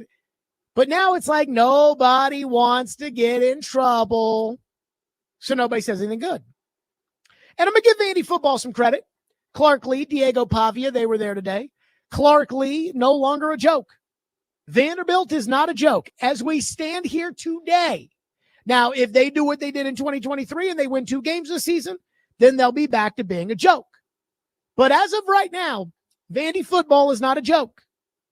Just ask Alabama if Vandy football is a joke.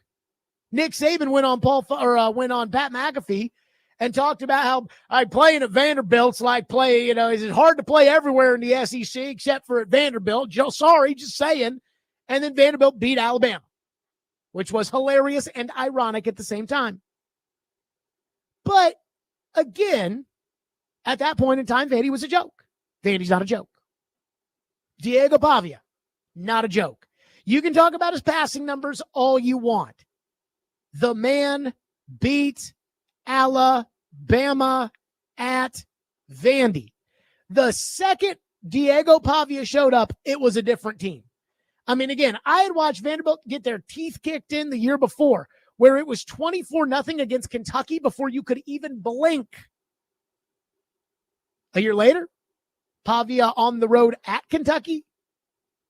Lindsay and I went to Louisville for the Jelly Roll concert because Lindsay's record label represents Jelly Roll, and we were up there in Louisville for the show. We were driving back during the show, and we were listening to the Vanderbilt-Kentucky game on the Kentucky Radio Network because I know what channel that's on. And again, you know, I would say, hey, you know, we've got the Vandy games right here on the app, but I was watching on the phone Ohio State versus Oregon, so I couldn't stream the game. I had to listen to the Vandy game on the radio so I could watch on my phone the Oregon-Ohio State game. And so as we're driving, I'm listening to the Kentucky broadcast, and you know the Kentucky football broadcast, great guys, kind of hillbillies calling the game, right? Oh, yeah. So I'm listening to the game, and they're like, dadgummit, every time it's 3rd down and 7, they find a way to get 8. And just the difference between 2023 Kentucky and 2024 Kentucky showed you that Vanderbilt's not a joke. Diego Pavia is for real. That's great. At the same time, I've seen 2 tweets from Brett McMurphy 2 hours ago. Vanderbilt's Clark Lee, quote, "We believe we have what it takes to play into January." Vanderbilt quarterback Diego Pavia 1 hour ago, quote, "Going 7-6 last year wasn't good enough. I came back because I want to win a national championship." Can we talk about a happy medium here? I understand in order to be a success, you must believe. And I understand when it comes to Diego Pavia, that dude believes. I mean, when Vanderbilt played Alabama, I saw Vandy score on the pick 6, but then I had to go run errands because it was a Saturday and because my girlfriend was pregnant at the time. And I remember standing there, she had the craving for ice cream at Cold Stone Creamery, starting to watch the end of the first half on my phone thinking, oh my God, this may happen. That night, I was on the air hosting a post-game show because they did it.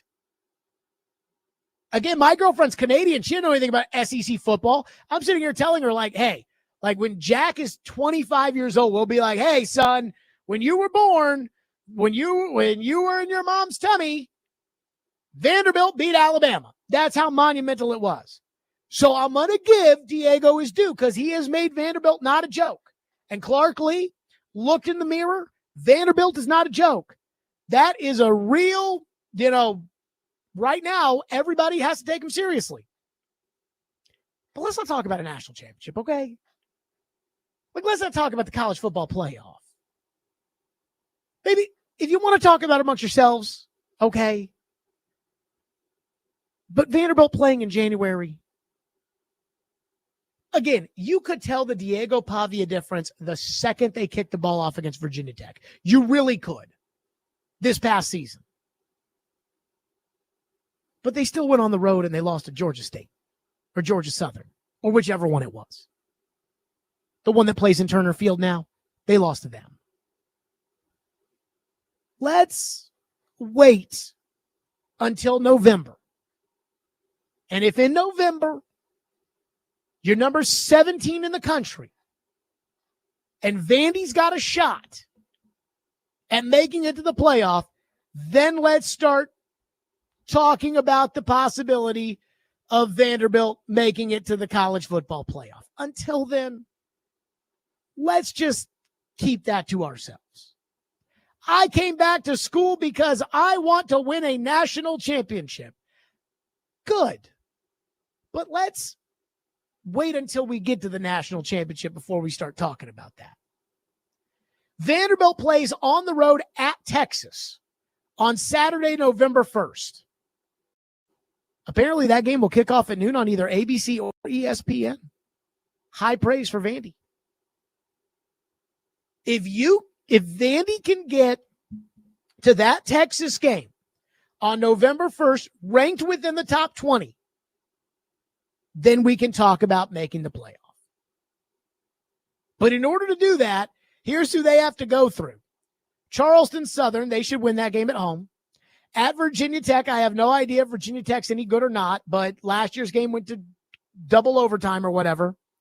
At number 13, South Carolina, who might have the number one quarterback in the country. Georgia State at home, they should win that. Utah State at home, they probably should win that, but Utah State's no joke. At Alabama, loss. LSU at home, loss. Missouri at home, we'll see. So Vanderbilt should probably have 3 losses by the time they play Texas on November 1st. If Vanderbilt can find a way to have 1 or 2 losses, then we can talk about it. But until then, let's keep the national championship talk. Let's keep the playoff talk. Let's keep that as the ace in the hole for right now. Let's be more like Indiana next year or Indiana last year, where Indiana, nobody was talking about Indiana making the playoff. And then all of a sudden, oh my God, look at Indiana. Let's not talk about that at media days. Again, that's just me. Phone lines driven by WilsonCountyHyundai.com at 615-737-1025. Jim is up next here on the program. Jim, thank you for calling. Thank you for waiting. You go ahead. Jared, thank you. Love the show. I wanted to discuss this idea of Vanderbilt making it to the college football playoff. I know you're saying it's too early, but I want to hit you with this. Last year, Vanderbilt went 7-6, barely broke 500 if it weren't for a bowl game. Totally understand, lost to Georgia State. However, if Vanderbilt wins that Georgia State game, I know we're playing ifs right now, but this whole segment is a one big if game. If Vanderbilt beats Georgia State, if Vanderbilt makes a field goal in double overtime against Missouri, and if Vanderbilt had scored one more touchdown and one more touchdown against Texas, they would have beaten LSU, Georgia State, Missouri. They would be on the cusp of the playoff last year. You mean Alabama, not LSU? LSU, they only lost. It was 24-17. A touchdown would have tied the game. I feel like they were never competitive in that LSU game. Well, they only lost by 1 possession. So the argument I'm making is, even though they were 7-6 last year, you can make the argument a couple of plays go Vanderbilt's way last year, a couple of plays, and last year, by some stretch of the imagination, Vanderbilt could have been on the cusp of a college football playoff last year if they had 3 or 4 breaks go their way. That sounds crazy, but whenever you look at the box score and you look at the play-by-play, that's not an insane argument to make. And so I think that the playoff talk for Vanderbilt is warranted, especially whenever you look at their roster construction. You can make the argument at all of their weak points last year, except for wide receiver, they've bolstered everything, and they have one of the most electric quarterbacks in the nation returning. So I don't think it is ridiculous for Vanderbilt to say January football is the goal. Yeah, I do. I do. And I know, again, you just brought up like 4 different things if this had happened in that game or if that had happened in that game.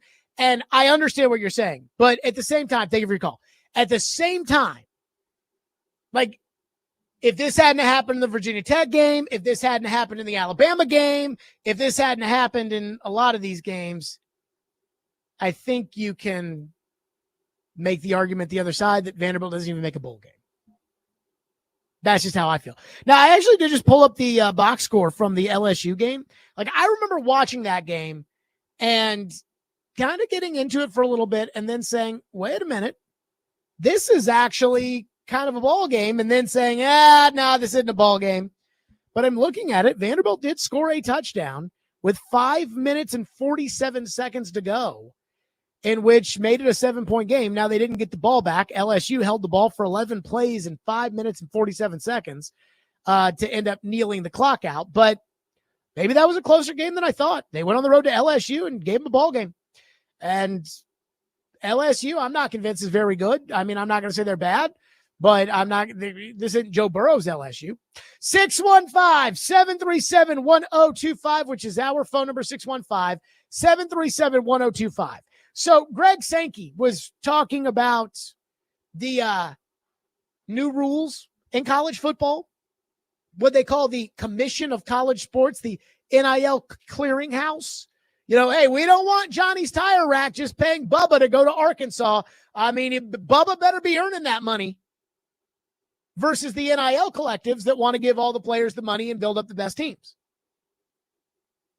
What Greg Sankey said, as compared to what I just don't believe. We'll get to that next. Stillman & Company, 102.5 The Game.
the clear public disagreement between the College Sports Commission and the collective association about what the rules seem to be. Do you have an opinion on that, or how are we going to rectify that? Well, we from the College Sports Commission think that we're operating consistent with the settlement terms. We'll have the right kind of communication with the authors of the letter and communicate and educate on why we think we had the right perspective to begin with. Okay, so that was Greg Sankey today, and the question was the commission versus the collective, right? So the House settlement got passed or whatever, and in the House settlement, it basically was, hey, each team has $20 million to go spend on players, and any NIL deal that is a Fakakta NIL deal that was signed after July 1 that is not kosher will not pass the smell test. Okay? Greg Sankey sat there today and was like, well, we believe the commission is much more blah, blah, blah, blah, blah, whatever. Again, saying that you know what Sankey's saying. He's going to go by the letter of the law, at least as of right now. I don't care what they say. I just will never believe that Texas and the powers that be at Texas and the money people at Texas and the oil billionaires that support that program are going to be okay with spending as much money on their football team as Vanderbilt or Mississippi State does. I just do not believe it. And I will never, ever, ever believe that. I just can't imagine that schools with money and schools with access to money, well, we've got Jim Bob over there, and he just hit another oil refinery, and he's got $80 billion he wants to spend on the football team, but we can't do it because we're capped at $20 million. And I just can't. Can you imagine Steve Sarkisian or Kirby Smart saying, well, you need to go play for Arkansas because we can't pay you, Mr. Reggie Bush? And I don't know about this, but is that anybody else convinced that everyone's going to play by the rules?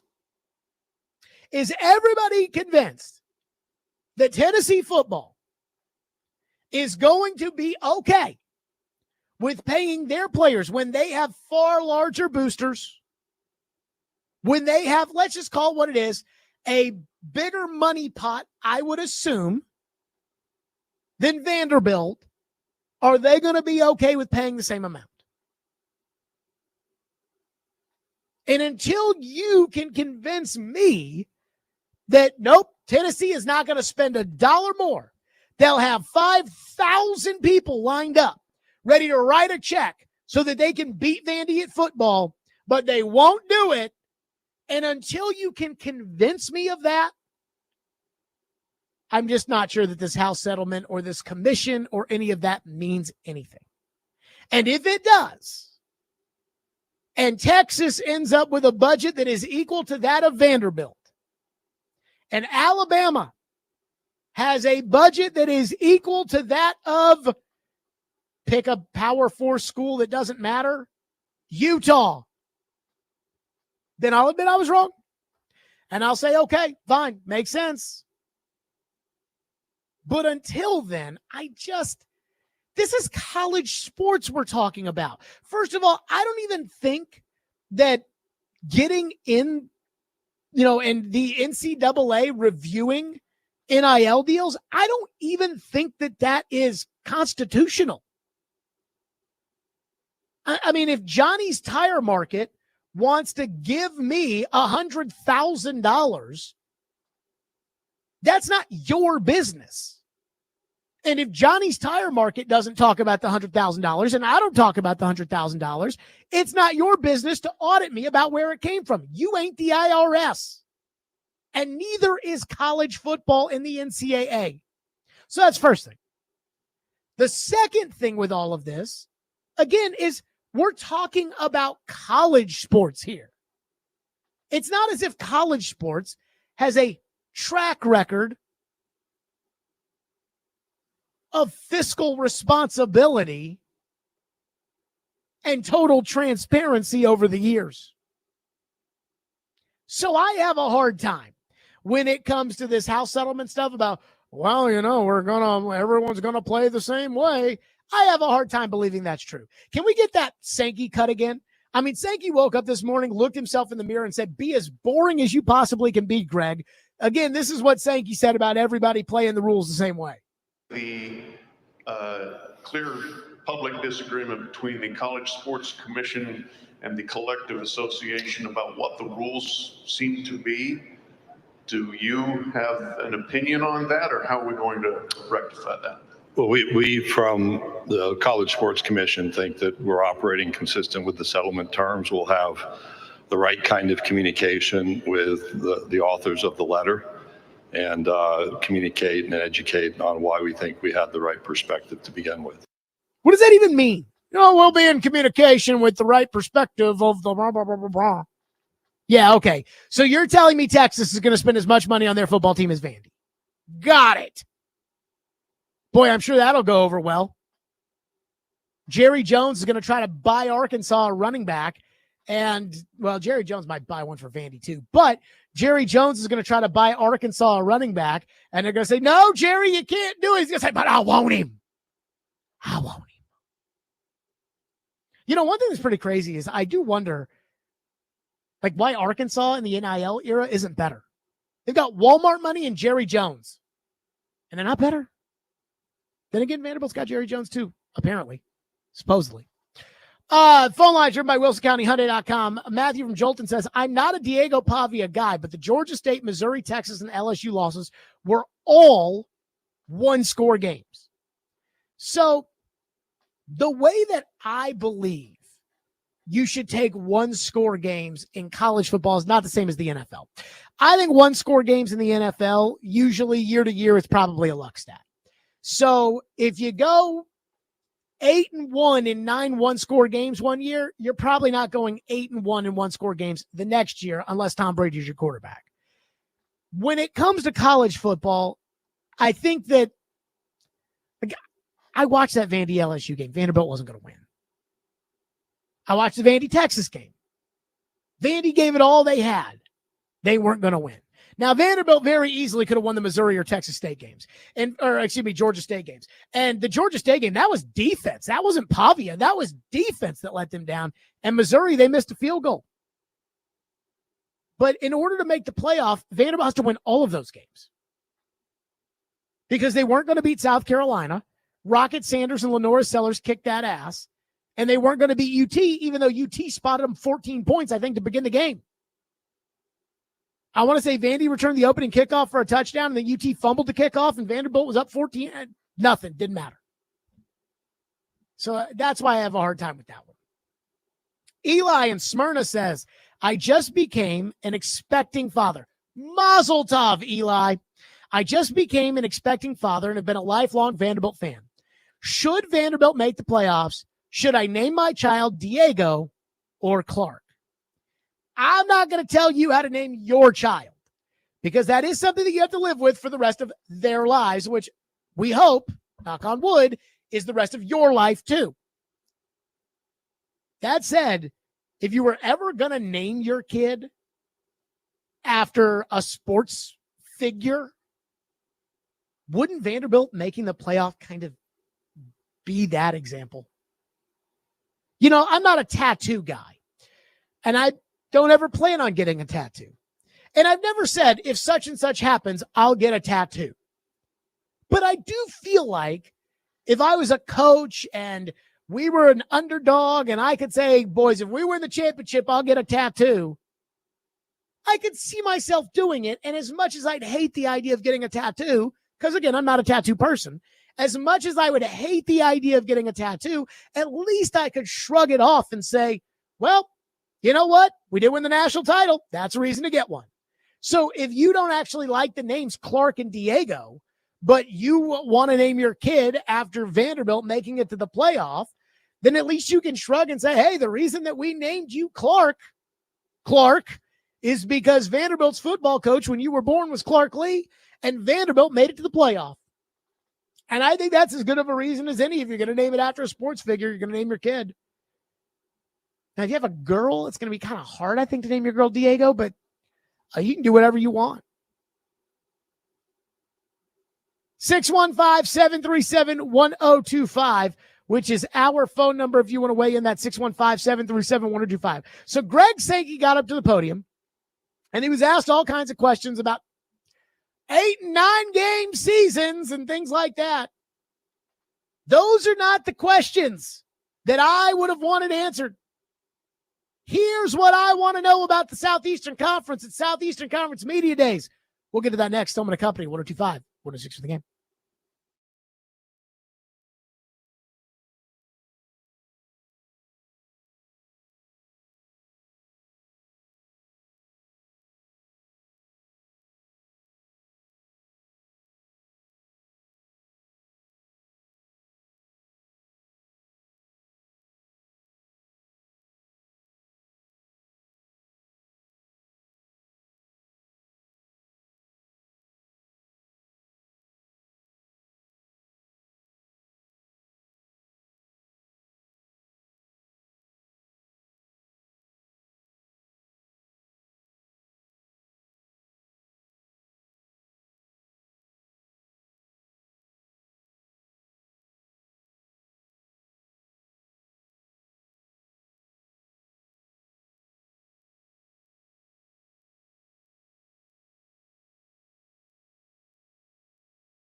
Speaking of expansion, I felt the first year of the 12-year college football playoff was a success. That doesn't mean everything was perfect, and there are certainly opportunities to improve. But what happened through the 12-team college football playoff is we brought teams into the conversation at a time when they would have been talking about their bowl game. We brought teams into the national championship conversation So the young people on those teams had that national championship competition access point. That access point from Greg Sankey. So today, Greg Sankey got up there, and it was your traditional, commissioner's press conference. Greg, are you going to go to the 8 games or the 9 game schedule? Well, there are a lot of factors to decide when it comes to the 8 game versus blah, blah, blah, blah, blah. But there was one thing in particular that I absolutely positively loved. So the Big Ten is on this crusade, and I mean crusade, to get 4 teams into the college football playoff. I believe the reason why the Big Ten has started with this, hey, we want to get 4 automatics every year. We think we're good enough. We think we deserve it, is not because it would be easier on the selection committee or anything stupid like that. I think it's because the Big Ten has TV contracts where they make $700 million a year from CBS and NBC. And quite frankly, the games they give CBS and NBC aren't very good. That's why. So what do? You give them a playoff game every year. And the only way you do that is with 4 automatic qualifiers. Fox gets the Big Ten championship game, 1 plays 2, they both go to the playoff. CBS gets 3 versus 6, winner goes to the playoff. And NBC gets 4 versus 5, winner goes to the playoff. As we looked it up earlier today, the highest rated Big Ten game that wasn't the conference championship game, that did not involve Ohio State, was USC versus Michigan, which had 6.3 million viewers. Just so you're aware, Miami versus Florida on the opening weekend had more viewers. Georgia versus Kentucky had more viewers. Colorado, Kansas had 100,000 less viewers. The idea that the Big Ten's second and third best games are any good is ludicrous.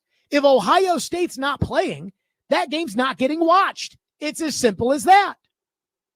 And so CBS and NBC signed bad deals. And the Big Ten knows they signed bad deals. So the Big Ten's trying to get out in front by guaranteeing 4 playoff spots so they can give CBS something and give NBC something that keeps them with that $700 million contract. Greg Sankey's not taking the bait. This is what Tony Petitti said a couple weeks ago on the Joel Klatt podcast when it came to the reasons why he thinks the Big Ten and the SEC should have 4 teams every year in the playoff. I think we've been pretty open, and we just communicated this in a recent meeting we had, in the CFP room. It's like, look, we're open to ideas. If there's better ways to do it or there's tweaking around the AQ system, I just think ultimately it's going to be very hard to sort of figure out how you expand the field, because the alternative, Joel, to this system is expanding the field and giving the committee more to do.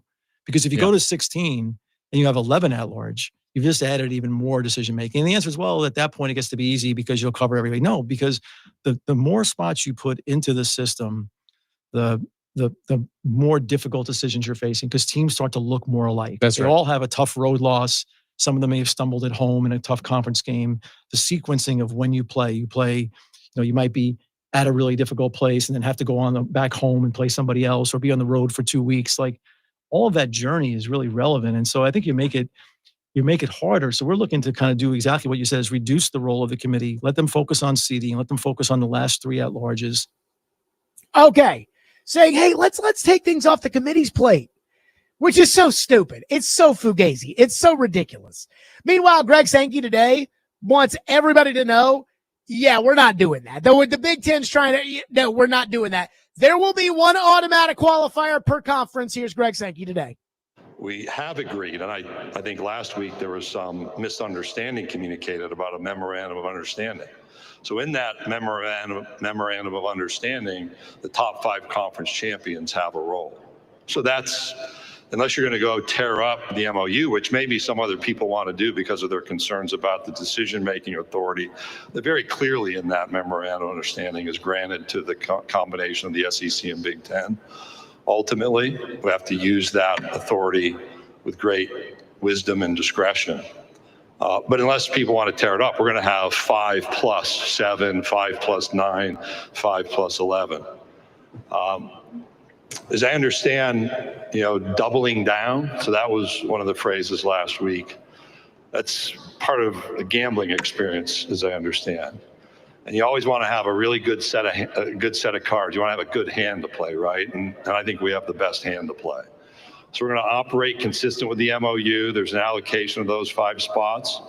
And I guess we'll continue to debate whether expansion beyond 12 is appropriate for the college football playoff. Okay. So right then and there, he's telling you, Greg Sankey is saying, hey, us in the Big Ten call the shots. And we've signed an agreement, and the agreement is it's going to be 5+7, 5+9 if we go to 14, 5+11 if we go to 14. That's what it's going to be. 5+9 if we go to 14, 5+11 if we go to 16. That's what it's going to be. That was for an audience of 1. Tony Petitti, the guy on the other side. And again, if the 2 sides are the ones that really call the shots, the SEC and the Big Ten, when Greg Sankey used that analogy to doubling down and he talked about having the best hand, he's saying we have a better hand than the Big Ten does. And do you want to know why he has a better hand than the Big Ten does? Connor Newt, do you want to take a guess as to why he has a better hand than the Big Ten does? Because he has better teams. Because if Ohio State's not playing, nobody's watching.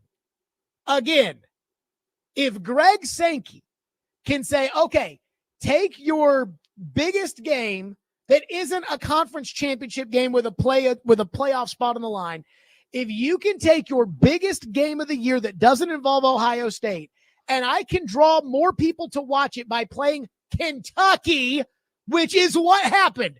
Georgia versus Kentucky outdrew USC and Michigan. If I can get a Kentucky game to outdraw your best non-Ohio State game, I have a better hand. That's the reality. I mean, I'm just looking at the list right now. Again, taking out Ohio State, because let's take out Ohio State and Texas, because Texas is, I think, the SEC's biggest draw, although Georgia did have 3 of the top 4 games last year. Georgia, Texas, and then Georgia, Alabama. But let's take that out. Other than that, Alabama, Tennessee, Georgia, Tennessee, LSU, USC had a nice little draw there. But again, that's what SEC won Big Ten. Georgia Tech, Georgia was the 14th most watched game. Notre Dame, A&M, 15th most watched game. Alabama, LSU, Texas, Oklahoma, Clemson, Georgia, Auburn, Alabama, Georgia, Ole Miss, Alabama, Oklahoma, Florida versus Georgia, Georgia versus Kentucky, Miami versus Florida, USC, Michigan. Basically, if Ohio State's not playing, the Big Ten does not get eyeballs on their games. And there's only one Ohio State. And so, again, the Big Ten knows this. They're trying desperately to get these 4 teams because they can't give CBS and NBC Ohio State every week. Fox gets the first call every week, and every week they're going to pick Ohio State. Not only that, Michigan, Penn State, and Ohio State will not play home games when it gets cold at night. So now they're off NBC. And Greg Sankey knows it. So kudos to Greg Sankey, because in this case, not only do I think he's doing what's right for the game, not only do I think he's doing what's right for the SEC, but I think he's telling the Big Ten to go shove it where the sun don't shine, and I'm here for it. 615-737-1025. Tonight, every year tonight, I reminisce on my childhood a little bit. Just a little bit. I'll explain. We'll get to that next. Stillman and Company, 102.5, 106 for the game.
to right.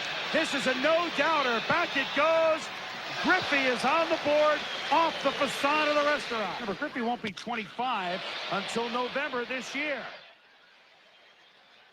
I think that ball went to November. That's up in Pop Stargell territory. A guy with equal power, better power than maybe anyone.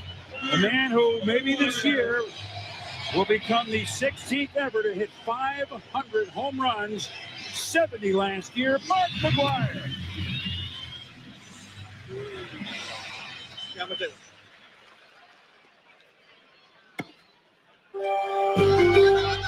On the railroad tracks, you think McGwire can hit it there? Whoa! There it goes! Back!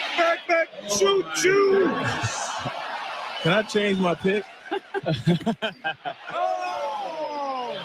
Mark McGwire has returned to Fenway Park. We may run out of balls. Wow. Back. Those were the good old days. The home run derby. Now, some of this might have been because I was a kid, and now I'm not a kid. And so the things that mattered to me as a kid may not matter to me as an adult, and maybe that's why the home run derby is not the same. Maybe it's because the guys aren't taking steroids as much as they used to back in the day. You know, is Mark McGwire going to hit it all the way to the railroad track? Oh, my God, he hit it to another state. Might have been aided a little bit by that. The home run derby is tonight. I believe this will be ESPN's final home run derby.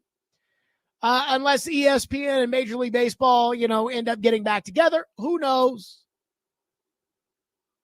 I'm going to give the home run derby a chance tonight. But I'm not going to lie. I was a little disappointed when I saw the field. And I would consider myself a baseball guy, certainly more than a lot of you out there. I can't name all the players like I used to when I was a kid. And again, some of that was probably me being a kid and having less to worry about and less to do. But I also think baseball had more stars. But here's the home run derby field. Cal Raleigh is by far the favorite. He's the catcher for the Seattle Mariners. Dude's got 38 home runs.